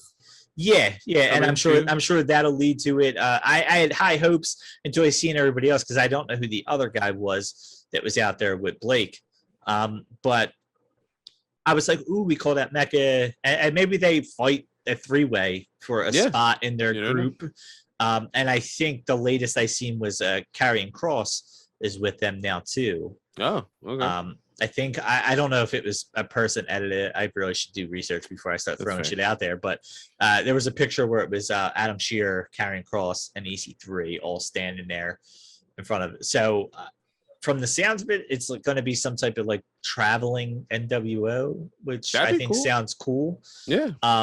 And I think, in all honesty, because EC3 is brilliant. I mean, Mecca was on such a tear and hit really the prime of his career that I mean, that match he put on with EC3 was huge, and he's just been getting bigger. And I think that would be an excellent opportunity for him to literally be in a group. And like I said, former world champion. Other than the fact that everybody knows who EC3 and Braun Strowman is, Mecca was the star of that little segment. He literally got in his face, started screaming at Mike, been that loudmouth character. Even like when you're watching them, when EC3's talking, you could see that like the camera's focusing on him a little bit more and his facial expressions, and he's like pointing to Draper and saying like, you know, come on, like, so I have high hopes for that. I don't know where it's going, but it was cool because for somebody we just interviewed, a local talent and a guy that was hitting a stride to have ROH go under as he was hitting that stride sucks. It does. Yeah. So I've openly said this. Selfishly, I want to see him in AEW or MLW because those are two things I watch. I think he would get lost in AEW right now. Right now, yeah. I think, right now is kind of a time where we know certain people are going to show up. You know what I mean? Yeah. I mean, we're talking if ROH existed for another 2 years and he was able to develop into a main champion there. Yeah. Then you could see him making that jump. But right now, he's still relative unknown. It's a little crowded. It's fine. to the national audience. So a place like MLW, GCW, like we talked about places like that I think he would fit in perfectly. Yeah, so, and that's not even to say like certain divisions aren't that like are needed. Like Marina Shafir just showed up on Dark. Right. Local talent who we may have an interview lined up for. Gabby Ortiz, she just wrestled Thunder Rosa on Elevation. So like the women's division is fine. Like I want more women to go over there, but necessarily on the men's side, there it's a little overfilled at this point. No, it is. It is. Tag team wise, maybe not so much. If I want a 6-man tag division to start. Yeah. And who knows? I mean, and that's where before the whole Karrion Kross thing was, I was looking at an EC3, Strowman and Mecca trio, where maybe you have EC3 and Mecca become a tag team, and Strowman be their main guy, whatever it was. I didn't want it to be too many people, but for all we know, we're going to get more Control Your Narrative shows, and it's basically him starting his own thing. I would relate it to like a House of Hardcore, maybe, of that concept where it's not going to be a full-fledged thing. But you can tell he's specials. Brilliant too. Like he has a brilliant mind for it, and just to steer and finish up our Christmas shopping thing, just to kind of go back because I have breaking news for you. Okay. I'm going to share my screen. So whatever time frame that is. First of all, this is Brian. This is What a Maneuver. This is his store. So support our friend. For those of you listening, it is whatamaneuver.net. Yes. And then I'm not exactly sure their how Twitter to get there is directly. WA Maneuver. There you go. They follow me now. But they follow us too. They follow nice. Even where. But as far as it's whatamaneuver.net, and if you want to go straight to Mecca, you got /collections /Brian Johnson. That's it. So that's him. And then Rest Pass looks what's on sale. It's on sale right now, so you can actually buy it. What sizes? All. Wow, right before Christmas too. That's actually pretty impressive. Oh, ringer size available in my size. There we go. That 4X scared me because it said ringer size not. Yeah, that's what I saw first too. Yeah. There you go. I still can't. I'm still not gonna get it. Oh no. No. Jess? I said. Oh, you know what? We have not shopped for each other yet. I will tell you that. We were supposed to be making our list today and shopping tomorrow, and probably only picking the things that will get here in time. So no, that's good. Right into this, that's getting added to my list because I don't want to buy it for myself, but if she buys it for me. Who's to say? Right? Yeah. But Pro Wrestling Tees. I actually had like a bunch of WWE stuff. AEW shop stuff up, and I was like, why? Like you can just go to Pro Wrestling Tees. They have sneakers. They have like Converse style sneakers. Yeah. I mean, God, and it's not just AEW stuff. I mean, they have like they had Ring of Honor stuff. Like they have Trey Miguel stuff. They have jackets. They have Twerk for the Holidays. Never heard of that wrestler? That's something for later. Anyway, Johnny Wrestling, he has new stuff here. Here we go. We got some Spider-Verse stuff. They have these little minifig guys. Yeah, every time I see them, I'm like, ooh, I'm gonna get them. And then I see a picture. They're $17. No knock on the people who collect them. Yeah. They seem cool, but the problem is they are the size of like an eraser. Yeah, and they're very small. $17 for that when I can spend like $20 on a brawler. And now you, yeah, I know. And now Like you just talk crap about like AEW shop AEW. I don't know if like it's curated for like a certain audience, but if you go on here, I mean, look right here, you got like the Lightning Fist, which that's not the shirt I have. You have like a Run the Jewels like homage with the like the pipe bomb. There's hats, there's hoodies, Yeah. there's like the John Cena shirt. Right? Well, actually, Punk did it first, and then Cena did it. Yeah, well, I remember like people complaining about that because they're like Punk did it first, and then there's like an actually enough some who was it, Daniel Bryan, I think Brian Danielson did it first. I really like the one logo I love, and then you went past a little bit, and for those of you, and it's the right there, down and to the left. The pipe bomb. Him doing the pipe bomb, kind of like our podcast logo. And I had already done it for mine before I seen these, and I was like, oh, and that's probably why it stands out because that's basically what I did for us, where there's no eyes and just the facial hair. It's just no eyes. This is dead inside. But no, yeah, this place is awesome. You guys should check it out. I will be the full disclosure for those of you out there that wonder why there's no eyes. I tried to make cartoon eyes, and I gotta be honest with you, me more than Peachy and Walton look like pedophile. So that's fair. I showed Jess it, and she said, "You look creepy as shit. Don't ever show this to anybody." And I said, "Okay." Yeah. So then I took the eyes away, and she said, "That looks better." There we go. And I didn't know if anyone knew this, but if you're a child of the '80s or somehow like the new movie that just came out in theaters, I'm currently showing the WWE crossover Ghostbusters action figures that came out from Mattel. They are discontinued, I can tell you right now, and they're very expensive to find online. I want to shout out a few of John Cena's just dressed up as John Cena. I feel like that's impractical for Ghostbusting. Austin is legit dressed up. He like, I thought we were all dressing up as Ghostbusters. The Rock cut his sleeves off for some reason, but he's The Rock. I think they just fell off. Yeah, he flexed and they broke. He's like, come on. Shawn Michaels.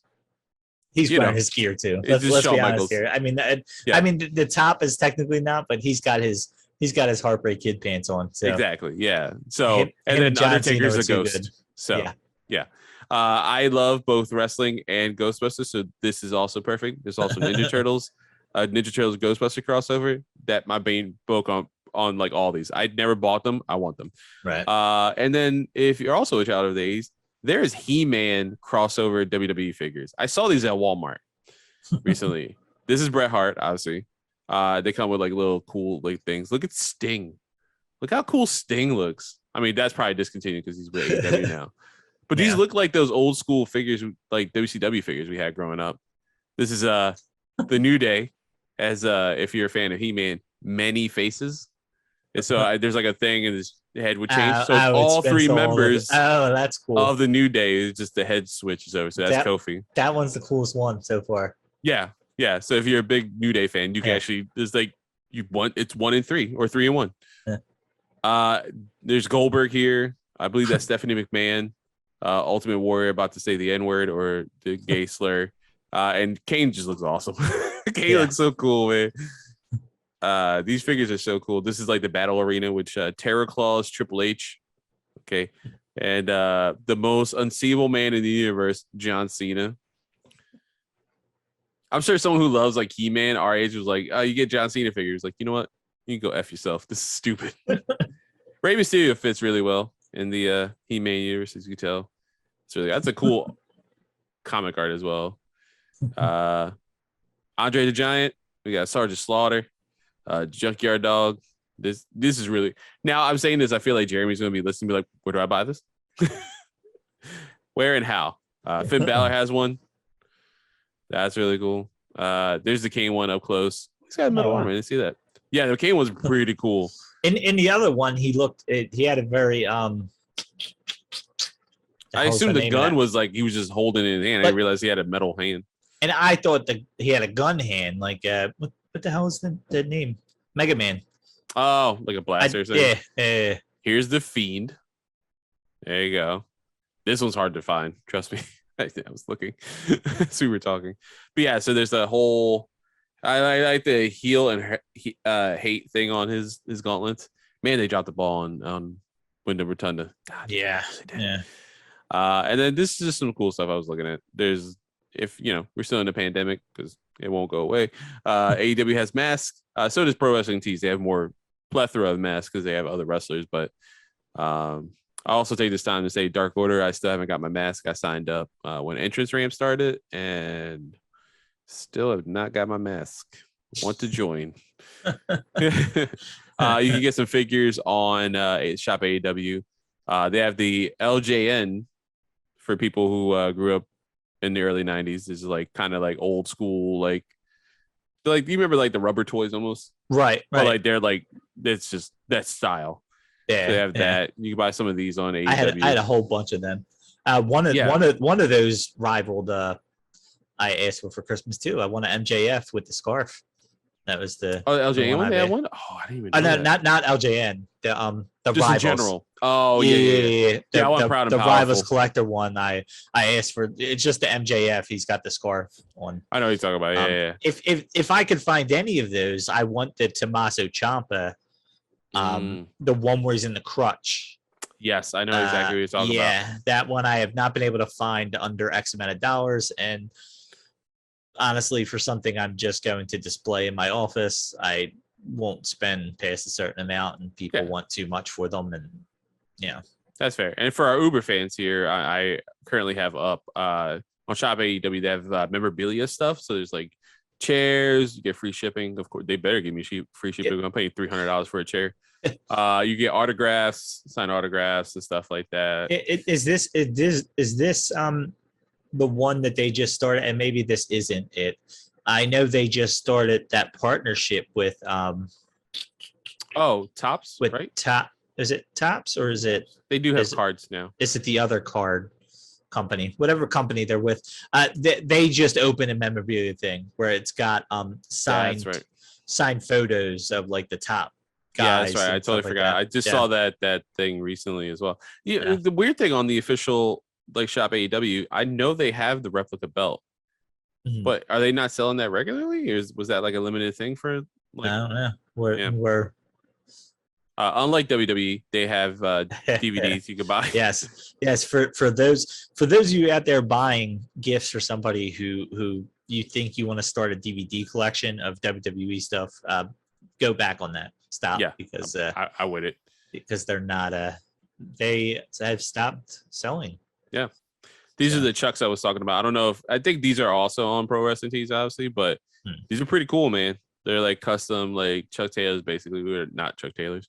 Yeah, we got some cool ones here, man. I like the Inner Circle one. I love the Dark Order one just because the purple color is really cool. And obviously the Sting one is awesome. And then, WWE, they got these like marquee classic shirts. This is all like Jeremy. This is all Jared stuff right here. The best on WWE Shop is when they have sales and they have the clearances, because then you find they have huge sales. Yeah. Especially their clearance stuff, because that's where you're going to find some of the guys that some of your favorites that might have been fired. Even, right now, up to 50% off championship. They always have deals, which is very strange. Yeah, they always have crazy deals. 50% off t-shirts. I always scroll through the clearance though, because you never know what you can find in there. Yeah, Bray Wyatt stuff went on clearance like right away, like as soon as he got like fired or let go. One shirt I did not want until afterwards. I said, "Screw it, I'll get it," even though it's got the little thing on it. Was the "I Got Kids" shirt from Heath Slater, and then I almost bought. I couldn't get on WWE.com anymore, and somebody was selling them on eBay without the little thing. Like again, fake version of it. Yeah, it just said "I Got Kids," and I didn't pull the trigger, and now they ain't selling them no more. So, yeah, see that's the rough thing. I wanted to get quickly your what do you thought about these belts as we're looking on for video watchers? We're looking at, or I guess audio listeners, we're looking at some replica belts. WWE has specifically, they're called Legacy Championships, so they have one for Austin. I did not know that these existed. Oh, these are pretty. Some of them are kind of cool. They're tailored, obviously, to the wrestler. And this is separate. I mean, you can get the Smoking Skull WWE title. Right. This is something to commemorate like Austin in general. Yeah, for those of you that can't see this, it very much looks like the Terminator's coming through a silver title belt. Yeah, it's haunting. Yeah. With 316 on his forehead. Yeah, on the back it says "Hell yeah" on the belt. 1996 established. Like son of a bitch. Yeah. Terminator 316. Yeah, it just said I'm gonna haunt your dreams.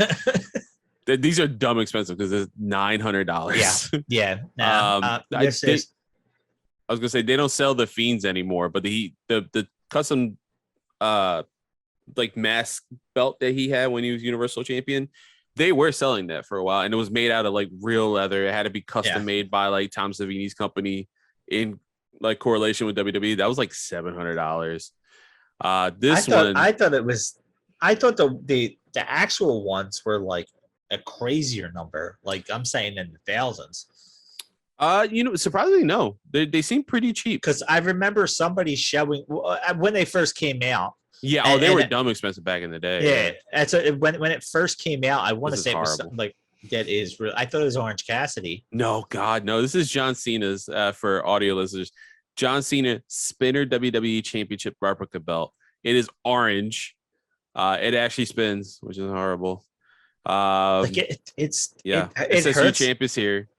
It hurts my eyes. Yeah, this is the WWE. Yeah, what is that? I know is it an upside down eagle? It looks like a son of a bitch. I think it is. Damn it, I think it is. This is one of my favorites. It's kind of gaudy, but I like it. Also, it's my favorite championship title design. It's Eddie Guerrero's, but it's like the undisputed championship. For if you know what we're talking about, like that. Is that what they tried to do with Cena? Is they tried to take that eagle title that everybody loved and made a spinner out of it, and then they put the eagle upside down, and oh man, that hurt my eyes. That was horrible. That's literally the worst one. This one's cool. This is a pretty one.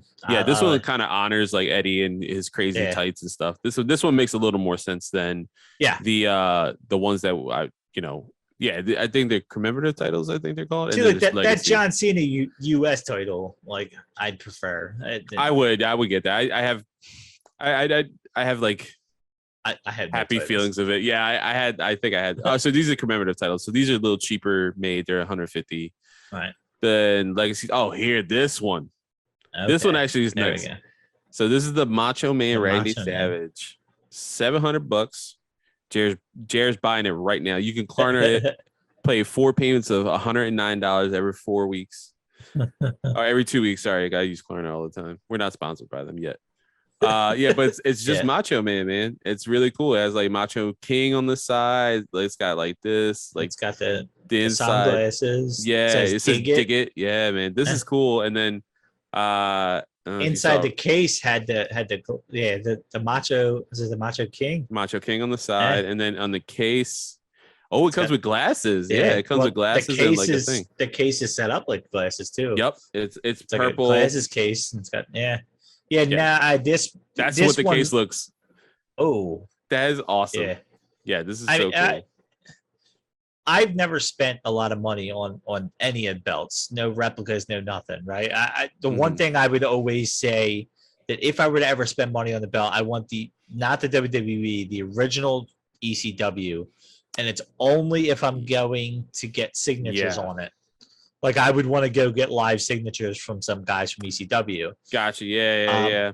And that's the only way I would spend money. But I gotta be honest with you, if you told me that Macho Man thing was $250 on sale, I would consider. I would jump on that. I would consider. I don't really collect these, but I would definitely at least think about it. And I would definitely. That says a lot for me because I'm sure you would probably buy these before I would. See, the thing with I need dumb money. I need to know that my house is paid off, my car is paid off, and maybe that's what it is. I don't spend money on myself. It's hard for me to. Yeah. And hopefully when friend of the show, Lou Sars, he was at AEW. You may have seen him. We talked about it on the show too. He showed up. He was on the ring. He was on Hard Camp side, right? But he has a replica IWGP heavyweight title. That thing was dumb expensive, but he also makes really good money. Yeah. He has no kids. His debts are paid. That's unless your name's Jared Culver, that's usually like a common thread with the guys who buy these things is no kids. Yeah. Culver's the outlier on that one. Good job, no kids. Yeah, good job, no kids. Yeah, that's usually how you do. Jared, before he got the job he's at, was working same job as me, more kids, and somehow was finding a way to afford these things. I don't know, man. Well, maybe with Klarna for interest rate payments. But check this out. This is the for our audio listeners. We're looking right now the NWO Wolfpack Signature Series card. This was $350, so it's a little more comparable. It's like normal like WWE title. It's red and black, obviously. It's got the wolf in the back. It's a little gaudy in the back, like it's a little too much. And I'm not super into the NWO that much that where I'd be like, yeah, I want this, but this is cool. The next one's a Bret Hart one. This one's pretty cool. It's his world title. Decent price. And it's the black and pink, basically. It's like it says Bret Hart. It's not like Bret. It's not flashy, but it's nice. Right. This one's an uglier one, I think. At least this is the WWE Championship for Triple H, his 25-year signature title. Actually, it's not as bad as I thought it was going to be. I thought I saw it before, and I was like, "Oh, I'm not a fan." They don't show what's on the inside, though. No, there's limited photos on this one, Nah. But this is also on the cheaper. It's like that Iron Cross thing that he always wears. Yeah. They have Hulk Hogan's signature one. So it's got NWO for life on the bag. It looks like the spray paint, similar to the Wolfpack one. I would say I wish that on the outside of that, where it says NWO for life, that it said Hollywood, like his weight belt. Yeah, he used to wear. I think that would have made it look a lot cooler, and it definitely would have hit nostalgia a little bit more. Like had the NWO for life inside, but on the outside look exactly like his weight belt, and I think that would have stood out more. Yeah, I agree with you on that one. This one's a cool one I saw. It's the Intercontinental Championship, but it's for China. So similar to her outfit that she wore with like the black with the studs on it. I thought it was really cool because China doesn't get enough credit for stuff. And obviously, there's a lot of stuff, Triple H always said, because of the porn, like she won't be in the Hall of Fame, whatever. It's dumb. It's very simple compared to some of the other ones too. Yeah. And I think that's they kept it simple with this. It was similar to cool. the Eddie Guerrero, where it's like, oh, we're honoring her by their tights, like her signature tights, but like it's cool still. Like the base title is still good. I'm looking at the next name up there. Yeah, I just saw that. I didn't know this was. It says new. I didn't even realize. Yeah, so this is the Bellas Divas Championship. This is the most expensive one they have right now. I know. Yeah, it's the ones we've seen. Yeah. Oh yeah, it's fair. It says Bella Army on the inside. I know there's a. Oh man, I'm gonna mess his name. Jake Smith. He's a local guy. He does a Golden Era podcast. You should check him out. They're pretty cool. He talks about like all women's wrestling throughout the ages and stuff, and specifically kind of like right before this timeline. Like right now, I think they're talking about like Stacy Keibler right after the Invasion storyline. Okay. Yeah, big fan. He's part of like the Bella Army. He's met the Bellas multiple times. He dresses as the Bellas. So if you're at a WWE event, him and his husband. No, his husband doesn't dress up. I think it's just him. He also has a fantastic body, so I would dress up as well if I was him. He dresses up as like Brie Bella all the time. It's very cool. But yeah, I don't like this title. This is ugly. I also don't like the Divas title. I've never been a fan of it. It just felt like a slap in the face. Yeah. Now you'd be surprised. I am the biggest Shawn Michaels fan, and I do not like this title. Yeah. So it's for listeners, it's similar to the Bret Hart one. It's that eagle belt, but like the Bret Hart one, it's like kind of showing like the tights design. It's his like red and black like zebra print that he had. He was rocking, and just the Heartbreak Kid thing at again. It's same thing. It's same thing. Why couldn't they do the zebra stripe on the inside? Yeah.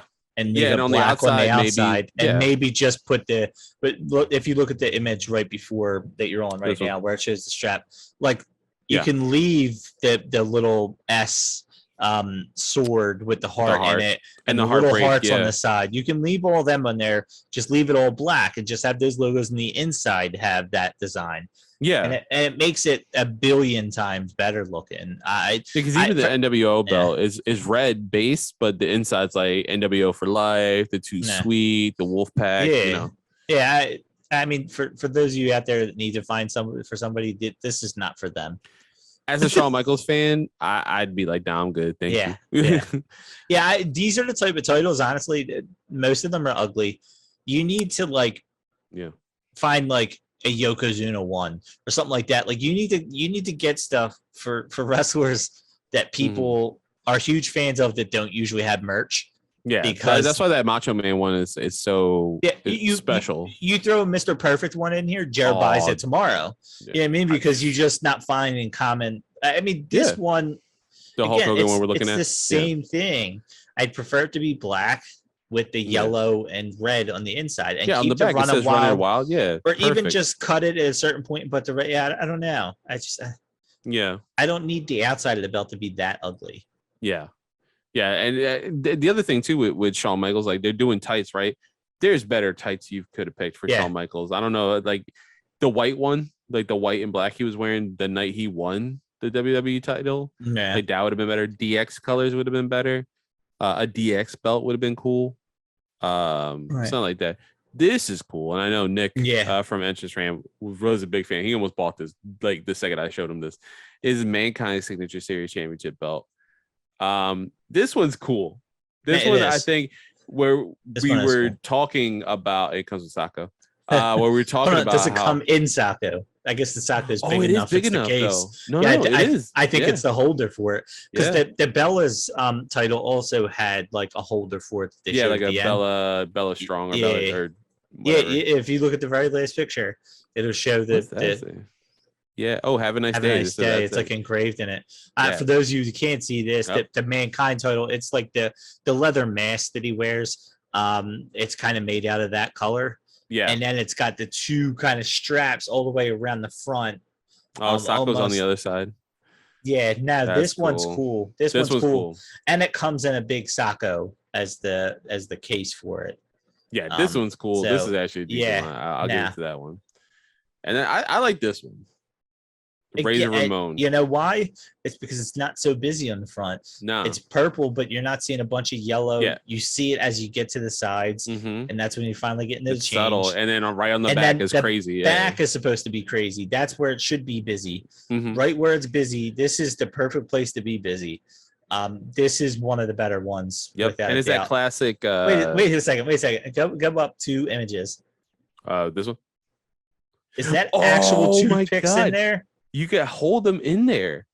They got amazing. They got a toothpick holder. Jerry, for those of you that know Razor Ramon and Scott Hall, he always comes out with the toothpick and flicks it, and it's got a little toothpick holder. It's got a razor on it, and it's got a toothpick holder, and that's incredible. Hold on, go all the way down. I'm just curious to see how many of them actually had cases. No, this one seems like it has a. Oh, wait, check this out on the side. Oozing machismo. Cool. Ooh, the back doesn't look bad either. Not when you see the whole thing. Yeah, see, I think a lot of them have cases. This one's a more generic one. It's purple. Yeah. Just as maybe that's why it's a little cheaper. Yeah, like this is along the lines of the other ones, kind of in a way. So it's like $300, and it looks like it's velour. That's cool. Yeah. All right, this was a good one. This was a really good one. Yeah. The toothpick thing sold me on that one. So people who love only belts, if it comes with toothpicks. Yeah, it's only worth it if it comes with it. Also, as a if you're a wrestling fan, you love Zubaz. There's some Zubaz you can buy. My dad used to have the Eagles ones of these. They need to make a comeback. Yeah, they really do. And then for Jer, because he has like all these and they're dumb expensive. I'm so jealous of his shirts. I'm like, I wonder how much they are. Yeah, I'm never buying them. No, they're fantastic, and I always want to get the coats. They look so comfy too. The chalk line, for those of you out there who are not seeing this, their clothes look really nice. Some of them look too lightweight for me. Like when they're sleeveless, they're tank tops. They look like they might be too lightweight. Jer has some, and I almost want to feel the material first before ever splurging on something like this. But like, he has the jackets too. I thought he just had the shorts. No, he has a tank top. I believe he has a tank top.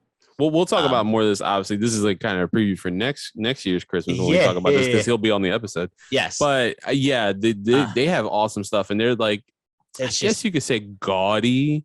Yeah, but I feel like I swear to God, when I see people how they pair it, like Jer, I'm not even blowing smoke. Like legit looks cool when he wears his chalk line shorts, and like he wears like a really good shirt that matches with it. Like this Eddie Guerrero LWO one, oh, that looks so cool. Yeah, I mean, and you know what? I'm always saying I just said they're crazy expensive, and I think it's because I'm always looking for the coats. But like that NWO tank top that was up there, and even the Wolfpack one there, $30 for a tank top. I mean, you're spending that at Pro Wrestling Tees for a T-shirt all day long. $50 for shorts. That's where I'm like, And the problem is they're half shorts. You ever see anybody wearing these shorts? They're really old school. Like I wear shorts that are way too long for me. I'm already a short guy, and I grew up playing basketball. And they've always, I mean, one of my favorite pair of shorts. I never spent more than X amount of dollars on them, and I spent a lot one time on Jordan shorts that went down to like my shins because I'm 5'8". But I love them. Then I still have them to this day. And I think I bought them when I was in high school. But like, yeah, the fact that they're making you pay full price for Fiend stuff. I'm like, come on, man, you fired them. Can we get this for cheap? These Shawn Michaels, like Jared just said, he bought them. They were like $54. I'm like, God, yeah, come on, man. Yeah. And then if you're an old school wrestling fan, there's a legacy shop as well. They got some cool stuff. Yeah. I think there's some stuff on Pro Wrestling Tees. I'm not sure for Eddie, but like Eddie has the Addicted to Heat, the Latino Heat. This one, I'm still. If Tara, if you're listening, Father's Day, I'm telling you. You got to get the off-brand one from eBay. It doesn't say Eddie Guerrero big in the back. It just says I'm your poppy, and that's it. There we go. These shorts, not bad. $32. I'll pay $30 for shorts. Yeah. Oh my God, is that a lowrider ornament? It's the best. Yeah, but this is really cool. Like you can tailor it to a specific like old school wrestler. They do a really good job. I know Vicky said they're doing a really good job of honoring Eddie, and she doesn't mind. She sold like the rights to his image to WWE. Right. They helped her out, but like they got some decent stuff here. Like I'm sure the Undertaker stuff is really cool. Macho Man stuff is really cool, but I think Macho Man has his own thing on Pro Wrestling T as well, right? Yeah, I think so. I mean, I would say, if I'm wrong, and maybe I am. Mega Power I think shirt, like Stone Cold has his own too. Like a lot of these guys, I think that's true. Have I believe you're right. On Pro Wrestling Tees. Yeah, but there's some cool stuff. So for the wrestling fan in your life, I'd say I'll go off of for anybody if you want to undo your screen here for now. Here's one thing. I'm a pop guy. I try not to go too much because I don't have a whole lot of room. I'm not like Roy Connor, but if you go find the Fiend, for those of you out there, is that. And here is something I don't even think I showed you before the show. Ooh. This is quite possibly my favorite thing. Oh no, hold on. I actually got two more things that are my favorite things, but this I'll save for last. So there you go. Okay. For those of you who are watching it, I'm going to promote. We actually asked him to be on the show. He kindly declined, and that's fine. Some people don't want to be on here, but he has excellent art. And I'm going to try to tilt this so my I started following on your recommendation. But for those of you, and I don't know, maybe I can go in here a little bit more, and I'll start from the bottom here. It is the original AEW roster he did, and he drew this. You see the AEW in the background. Yeah, look at Cutler. Got everybody in there. And here's AEW, and I bought two of them. He's always got he has an Etsy account. I think it's Hal Haney Art. Hal Haney Art. HALHANEY and then art. And he's got really cool pictures. He was doing a lot of WWE stuff, and they actually sent him a cease and desist. That's when you know you're doing a good job. But here is ECW. So good. And I just quickly go through, for those of you that can't see it, and I'm showing the images, but go to his stuff. He's got more than just wrestling stuff, but he's got really cool wrestling pictures. He's got some tag teams where it's like split faced. And some of them are like, like the old school Rock and the new school Rock on the halves and stuff. That Hawk and Animal one is so cool. Yeah, I was so upset because I bought these two. He usually has a deal. I want to say they're $25 a piece. If you buy two, it's usually like $45 or something like that. They're definitely worth it. And he was making a Kurt Angle one. if you go on his Instagram, I believe it's just Hale Haney on Instagram. He usually will show you on his stories as he's drawing things what his next stuff is. And he's done like Stone Cold against all of his nemesis and to show everybody. And That's the one you were showing me off air. Yeah, and there's ones where it's like all the faces of Stone Cold, so it shows all of his stuff and all the faces of The Rock. And one of my favorites was not a wrestling one. He did a Michael Jordan one that sold out like crazy, and it was Michael Jordan against all the guys that were known to go against him in his career, and he sold them for $23. Jordan's old number, so that was cool. But definitely worth it. I was mad when he got the cease and desist in the middle of doing Kurt Angle, because that was the next one coming out, and he's probably my favorite wrestler of all time. So he could do it now, right? Like Kurt doesn't have a deal. And I will say he does do custom jabs. They're a bit on the pricier side, but that's because he's not selling them in bulk. And he takes requests. If you see some of the stuff, there's a lot of people out there. I know Cardona had one done. Somebody, and I don't know who bought it, they didn't really say, but they made a custom Bailey for Bailey, a custom Bailey picture, which was her as the Macho King. I want to say it's the coolest looking thing, and she put it all over her Instagram. And there's old Hart Foundation where they're standing in there, and I seen like Natty Neidhart thought it was cool, and Bret Hart sent stuff, and he's got some really cool things. I don't know quite what's on there for sale now, but they're definitely worth it. And he always, with both of my pictures I got like a handwritten letter from him, so I thought that was cool. It's just a small little thing. He's cool, man. Once he put me on to him, I would start looking. There's again, for not wrestling fans, there's like G.I. Joe stuff. There's like it's so cool. There's a lot of, I think the one I mentioned Mega Man earlier. I'm pretty sure there's a Mega Man with all of his villains in front of him. I think there's a Ninja Turtles one. I believe I've seen before where it's got the 4 Ninja Turtles, like the back of their heads facing all the villains. His stuff's definitely worth it for those looking for something. $25 for art's always a cool gift as well. I have a ruler here. I mean, it did not come in the frame that I have it in, but I mean, we're talking 17 by 11. That's good. Yeah. So it's not. I mean, they're pretty good sized pictures for $25. So yeah, they're definitely worth it. I know Jared bought a bunch. Jared's actually the one that showed me about them, and I think he got a custom made tag team, I think, of Demolition done. Ooh. So that's cool. Yeah, that had to be intricate. Their makeup is crazy. So those are cool. Those are definitely worth it for those of you out there who are buying for yourself or for somebody else. Yeah, this is your apron work holiday guide. But my favorite thing that I've ever bought, and I really hope it shows up well on the camera. Oh my God. It is, for those of you who don't see this. Yeah, I was gonna say, is it coming up clear? I was able to get it clear before we were on here. If I tilt it, yeah. It is. That is the awesome. Squirtle Squad. Hell yeah. And they're dressed as the Undisputed Era. And instead of saying shock the system, it says soak the system. And this is the coolest thing ever. And it's a pin. That's the coolest thing ever. It's a pin. Yeah, I'm pretty sure that's what started my pin collection. I couldn't even tell you where. I'm pretty sure I found it on Etsy. It was something. That's a sticker.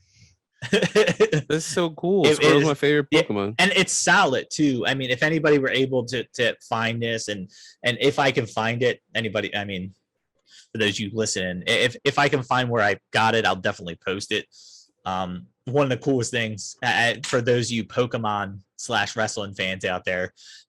I mean, I was not even, dare I say, I was not a huge Undisputed Era like a lot of people were. I liked them. Not like Walton. Yeah, I wasn't like a huge. I mean, I'm still not even a huge Adam Cole guy. As far as like, he's not one of my favorites. It's the same thing with Punk. I like Adam Cole. He's not one of my favorites. But when I seen this, it crossed over wrestling and Pokemon, and I said, "Ooh, I gotta get this." Gotta get it. And if I remember right, he had some pretty cool other stuff too. It was a guy that made them, but it's really heavy duty. And it's painted in there well. I've gotten some enamel pins that were not very well done. But yeah, I'm legit I looking love it. online right now. I love it. And if I can, I will try to, if I can't Google it and find it, I will check where I ordered it from and see if it still exists. It was either an Etsy store or an eBay store that somebody had and was selling them. Hal Haney came up when I just pulled up Etsy. That's the funny thing. But now that right there is probably my favorite wrestling purchase that I've ever made. That is the coolest thing ever. Yeah. I'm not even joking. Like, that legit is so cool. There's a lot of cool New Japan Pokemon stuff I just found on Etsy, but that's a different story. But and I would say the AEW, I haven't really bought that many things. I bought a pin when we went to the first show. I bought I brought a drawstring bag that deteriorated over time. What pin did you get? Just the AEW logo? Just the AEW logo, yeah. I don't think they didn't have a whole lot. Like, you remember the first show, it was all just AEW flashed on everything. Yes. And which was fine and all, but like I didn't want a boy in a dinosaur shirt. Yeah. Like, I was just trying to find stuff. Like, I think I bought a hat for Liam. You did. Yeah. So like, but I bought a drawstring bag, which went away eventually. But the only other AEW thing I bought was I have a Orange Cassidy beach towel. Oh, okay. I love that. It's just his little thumb, the little thumbs up, little half thumbs up, whatever you want to call it, that he does. And it's cool because I brought it to Wildwood and I put nothing like a little Orange Cassidy or something in Wildwood. Took a picture of it, and like the Wildwood 365. For those of you who don't know, Wildwood, New Jersey, their Instagram, like Wildwood 365, found it and tagged Orange Cassidy in it, and was like, I was like, oh, this is weird. Hey, media personnel. Like, this is weird. I think I put like that media badge. I put like hashtag Wildwood or something like that. Like, I didn't even put anything else in it, and it was just like, oh, I know this is Orange Cassidy. Yo, what's up? They got to that one wrestling person. Yeah. on their Instagram, like, wait, hold on. Yeah. Was this Culver? No, it wasn't Culver. Yeah, now Hal Haney's art is definitely worth it. Cool. I mean, I'm trying to steer away from the big box stuff. Yeah. Art is always cool to get. I got art that not wrestling art. I'll say I got one of my favorite TV shows of all time is Firefly, and I love Serenity, the movie as well. And a good friend Orly bought me like them as like little kids.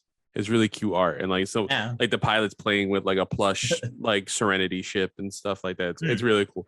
I still have it. I have it like in that closet back there. And then good friend Susan got me like all the different variants of Spider-Man, like all the different multiverse Spider-Man, like Miguel, Miles, Spider-Man in his symbiote suit, Spider-Man in his anti-symbiote suit, like all the different suits that Peter has and all the different Spider-Man. It's really cool.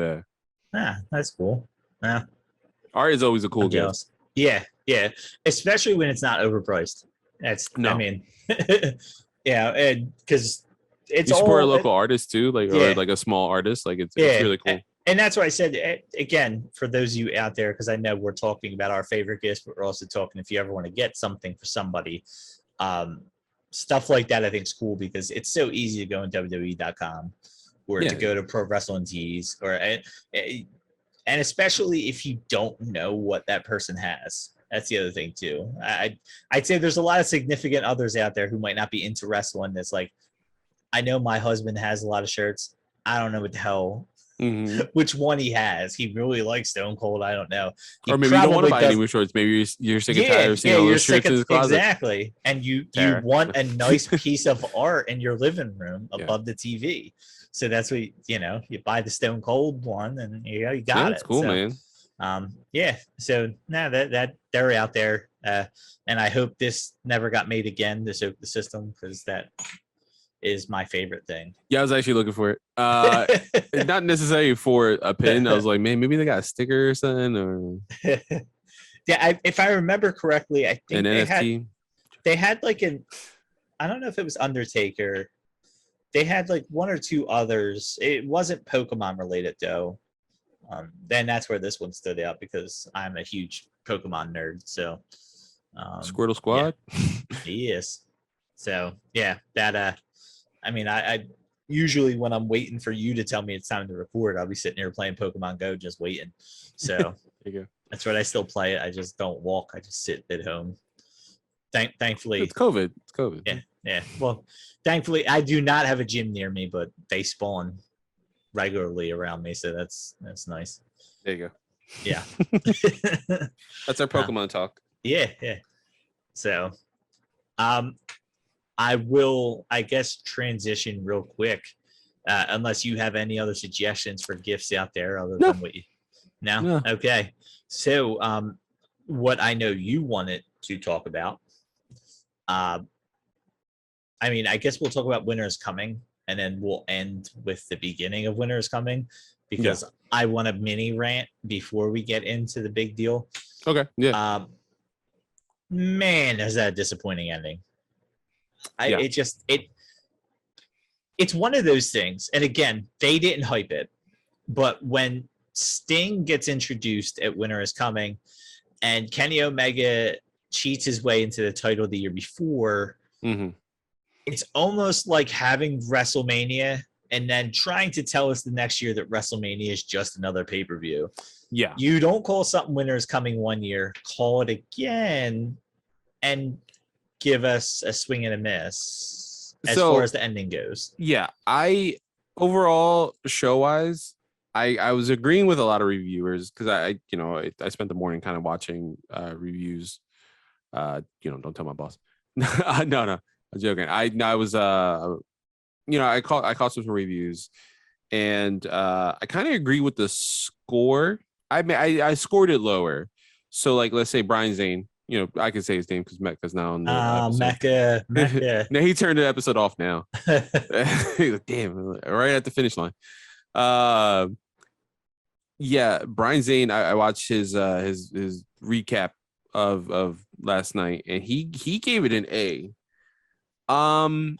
And I mean, like, little things. So like the Malachi Black promo, pretty much confirming Brody King's. I mean, we also got the news today that he signed. Yeah, but that kind of is a bit of a giveaway. As a bigger dude in a hoodie, and he's spitting the mist in his face. He's like, "You can be more than a king." I was like, "All right, I know who you are. Like, I get it. I just saw you at Final Battle. I know who you are."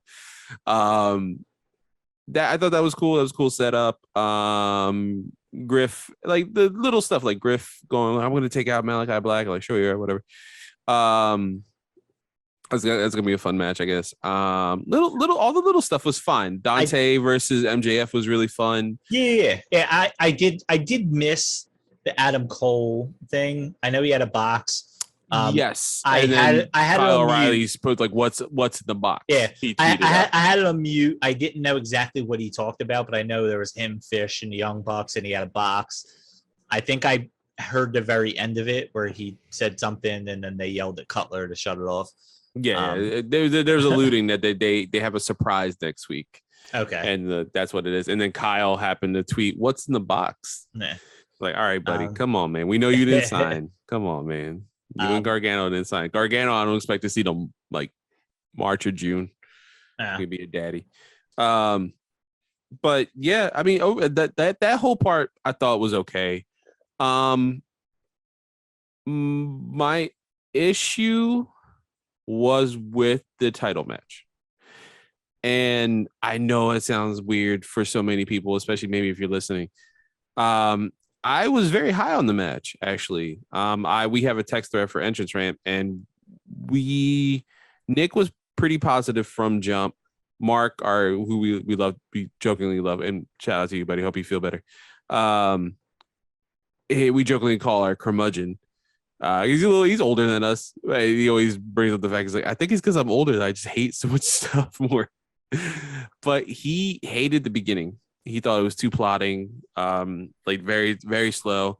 I would tend to agree with him. I wasn't as negative on the match till the end. And my problem with that match, and that's what brought the score down for me for Winter is Coming. I thought Winter was Coming maybe I'll put it at B. Because I thought it was like a B plus. I thought it was like, oh, this is a decent show. It's a little above, more beyond than a normal AEW Dynamite. Not on the level of last year, unfortunately. Right. As I agree with you. It's hard to make that comparison because last year we had Sting and Kenny. Like that's a huge show, and that's hard to replicate again.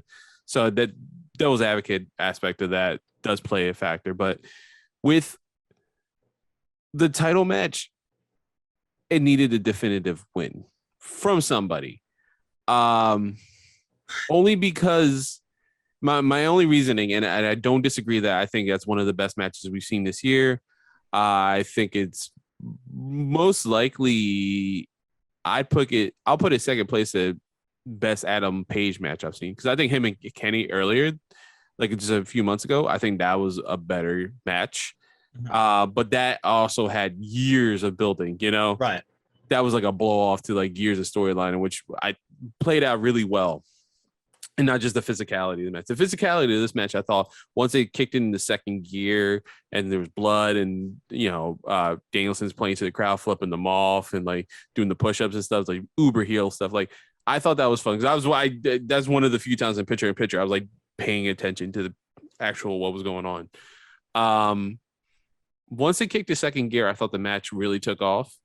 I thought it earned where everyone is at now. I agree with Mark where the beginning was plotting. It was a little too slow for my taste. And once it was a little too slow, I agreed with him. I was like, I hope this doesn't. I literally text the group chat. I was like, is this a 60? Because I missed the very, very, very beginning, like the introduction. I was like, is this a 60-minute time limit?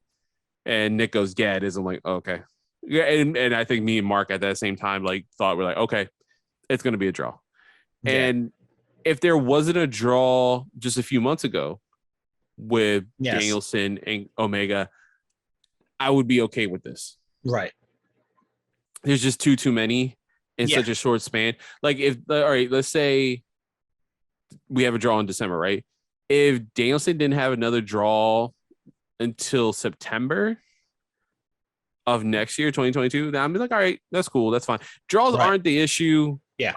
Of course, I just, they were too close together, and maybe that's a New Japan thing that happens a lot in New Japan. But that's I think the biggest issue that with it is how many draws have we had in AEW, and now this is the second with Daniel Bryan against a legitimate threat to Daniel Bryan. Yeah, and he hasn't lost a match, and you almost feel like this is a way to get him to lose without losing. Yeah, I absolutely agree that the Omega thing took something from this. This match did not need a definitive winner. What it needed was a DQ. And I hate advocating that. What it needed it's rare in AEW though, so that I would have been okay with that. What I needed to see was at about 55 minutes, and I'm going either way here. One of them getting so frustrated that the other won't stay down. And I'm even fine with Hangman getting DQ'd, so you give Bryan to win without the title. Yeah. Because then it sets up a future match the same way this is going to set up a future match between the two of them. So if you have Hangman get so damn frustrated that he can't keep him down, that he just starts ignoring the ref and maybe pushes the ref off of him. Yeah. Or he DQs him. He's just getting so frustrated because he just won't stay down. The same way with Bryan, you go the other way. Hangman won't give up. He won't tap out. The ref tries to get him to stop. The whole, I got till 5, and he just stays on him. He just stays on him. He's just pissed, yeah. And then Hangman wins. Bryan only lost because he got frustrated. Whatever. It leads into another match. The draw thing, because it just happened with Omega, you needed the same kind of result to make it not a definitive winner, but it can't be the same result. That's what WWE does. It's this too many too soon same wrestlers, and that's the problem. I know it wasn't. Kenny, we'll probably see this rematch again in February, right? All things assuming at Revolution. I'm hoping Battle of the Belts. I'm not gonna lie, because for selfish reasons. For selfish reasons. I mean, I'm not gonna be there or anything, but for selfish reasons, I'd like to see it there. I don't know that they've really announce what's going on with that show. Not so far, and that's one of the first TBS ones too, right? It's a Saturday special, so I don't even know what channel it's on, honestly. Oh, fair. It could still be on TNT. Actually. Yeah, but I know that when they asked Tony Khan, and this was my issue with Winners Coming as a whole, we didn't need the lights out at the end. Yeah. If you gave me Darby Allin, Sting's music, and him and Darby Allin come out, when for those of you who did not see it, MJF beats Dante Martin, I think purely from the distraction from Ricky Starks, if I remember. Like Ricky Starks pulls MJF's leg, puts him on the ropes. MJF ends up beating him with the salt of the earth, right? Yeah. So then FTR comes out. And here's where this all goes to hell. This is where it all goes to hell, because FTR comes out and raises MJF on their shoulders. So now, what just happened at Final Battle? FTR came out and attacked who? The Briscoes. Yeah. So now that feud's going on Twitter and everything. Great promo. So now FTR comes out, and now you have Dante Martin in the ring, whatever, and you're thinking, okay, it's the perfect time to have the Briscoes come out. Yep. So now the lights go out. So not only now am I thinking Briscoes, lights go out, winter's coming, lights go out, cell phones are showing. They mention the cell phones trying to light up the arena. What do we know? Cell phones with lighting up the arena. Oh, that's right. Bray Wyatt always had the cell phones light up the arena. So now you're thinking, oh my God, we're getting them. Yeah. It seems kind of confusing. What the fuck is Wyndham Rotunda coming out for MJF and FTR? But who cares? I assume that's how the DQ was going to happen, honestly. I don't know. I didn't text you. I text the entrance ramp group, and I was as like crazy book. Like there was like, oh, what do you think is going to happen? Like Danielson going over? Like everyone assumed Danielson was going over, but me. And I was like, no, I was like, if I had a crazy book this, I'm like, Rotunda's maybe done filming the movie. Rotunda comes out, takes care of Brian, and Paige is like, I could have done that. Like, no, you couldn't. Yeah. And just playing to insecurity. But yeah. So the lights go out. And now I'm all over the place. I'm even thinking Black and King. There's so many things. It could be, yeah. So then what happens? Standing in the ring is Sting and Darby Allin. Why the lights needed to be out for them to come down, I'm still not 100% sure. You could have lowered the lights and it had that like snow thing that he did last year. You have Sting's music play, and then they come from behind him in the crowd, like happens so many other times. But no, now you turn the lights out. You give us some type of, oh my God, here's a surprise. And then you give us Darby Allin and Sting. Yeah. Which, in all honesty, wouldn't have been as bad if you brought out CM Punk first. Yes. And then the lights go out, and then Sting and Allen's out there to help them. Yes. That even wouldn't have been as bad. But now this was done the opposite way to tease us. And I fully believe that. They wanted us to think the Briscoes were coming out. They wanted us to think Rotunda was coming out, even though they knew it wasn't. And it's a shame because it is a very WWE-ish trick. And that's what that was. And that's what frustrated me more than no end, because to tell you the truth, I was kind of watching the show as it was going on, not completely. And I told everybody, I'm putting the volume on. It's the last 10 minutes. Something's going to happen here. Yeah. And the lights go out. I'm like, oh my God, it's the Briscoes. That's what I'm sitting there. Oh my God, the Briscoes are here. The Briscoes are here. We might even see a 6-man tag with CM Punk and the Briscoes. Like, this is awesome. You know what I mean? Like, I'm just sitting there. And then it's Sting and Darby Allin. Yeah. Which would have been cool if you didn't tease us with some type of dark surprise. Yeah. Even if you lower it to a certain degree, or turn them off and then just put that spotlight on real quick. Yeah. Like there's not a split second. There's almost like a split second in your brain. Like, ooh, Briscoes are like, oh no, okay, go ahead. I see snow, I see the blue. It's gotcha. Yeah. Like your brain just for a second, that's on you then at that point. But yeah, I want to know. I bet you there has to be some kind of backstage thing. I mean, we might know in a future media scrum down the line, because he's pretty forward. Right. Tony Khan's pretty forward.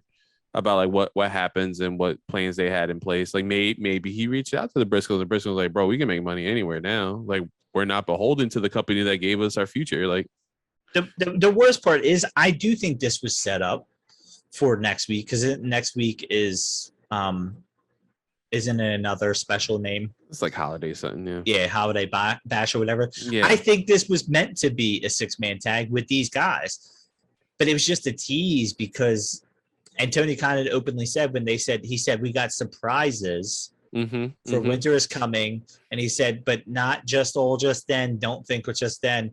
We have holiday bash, we have battle of the belts. So now he's teasing that surprises are coming on these shows. What surprise happened other than like Sting being in the ring? That's it. Yeah. You know, that's not much of a surprise. Was the draw the surprise? Was Adam Cole having a box the surprise? Was Malachi Black thing with Brody King, I guess. But, was that? But he didn't even show his face. You know what I mean? Exactly. Was that the surprise that you were talking about? For the like, there was no real surprise in that sense. So what the earliest they could possibly come would be Battle of the Belts, right? So every belt's on the line at Battle of the Belts. Mm-hmm.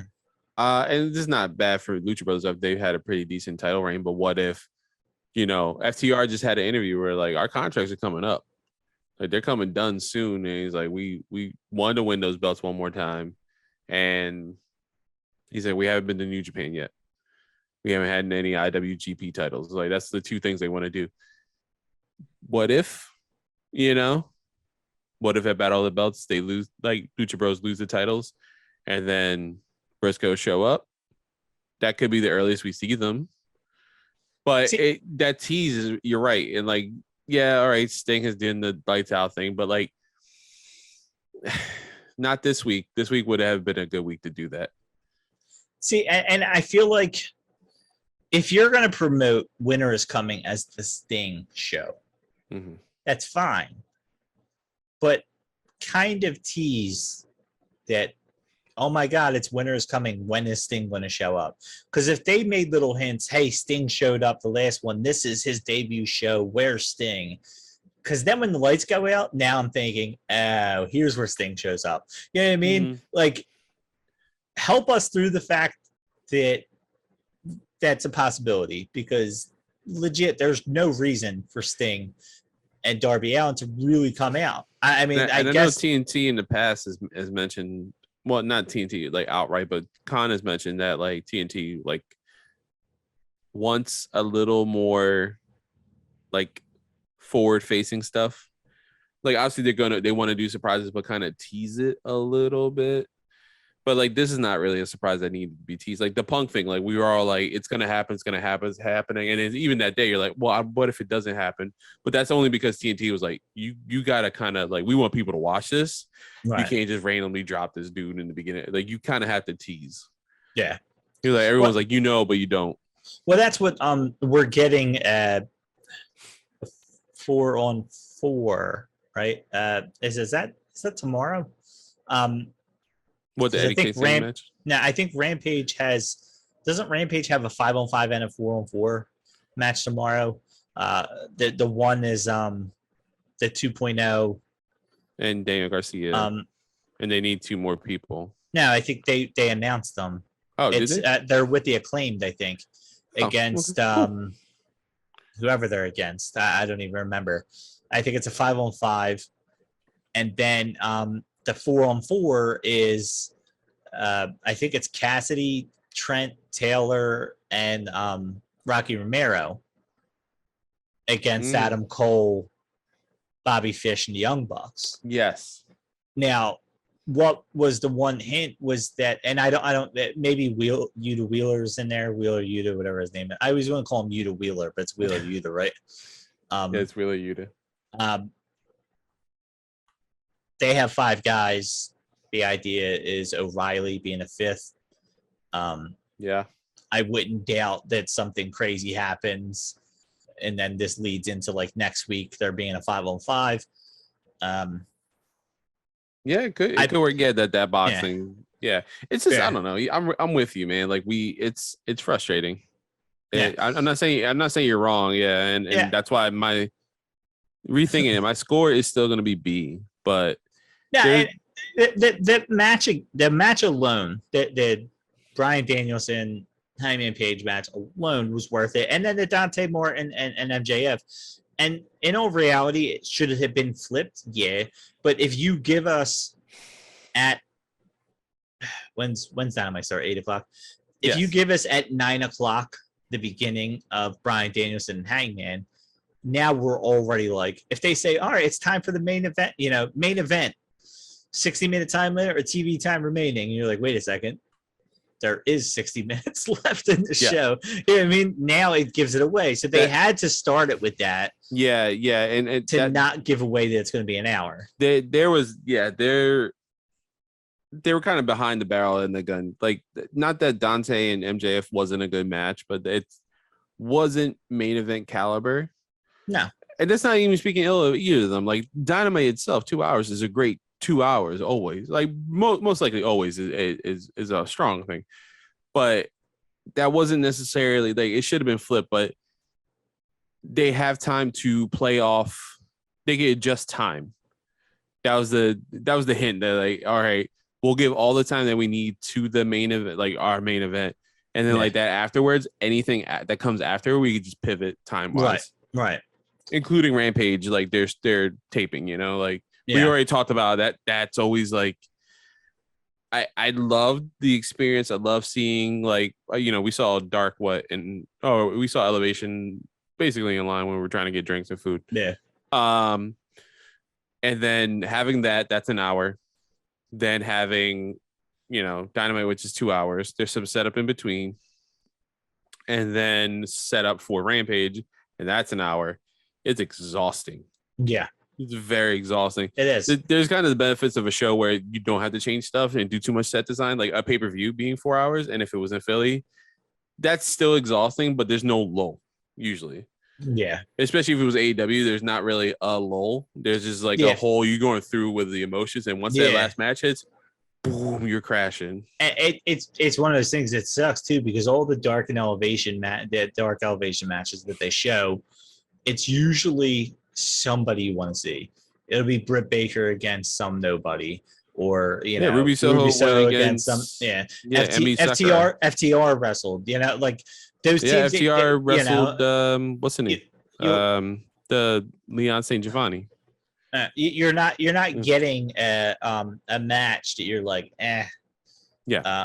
And that's the cool thing about AEW, but that's what sucks about AEW when you're there live for a 4-hour show, is you don't have that thing you want to miss. So either you're going to miss something and be like, oh crap. I saw a woman in line. I think I mentioned on our second anniversary episode. We were in the same long ass line for hot dogs, of all things. Thank God my line was shorter than most of the other lines for food or drink. And Dom's not like just like, oh, I got money. Caspar, oh, I got money. Dude, we can't get back in line. Yeah.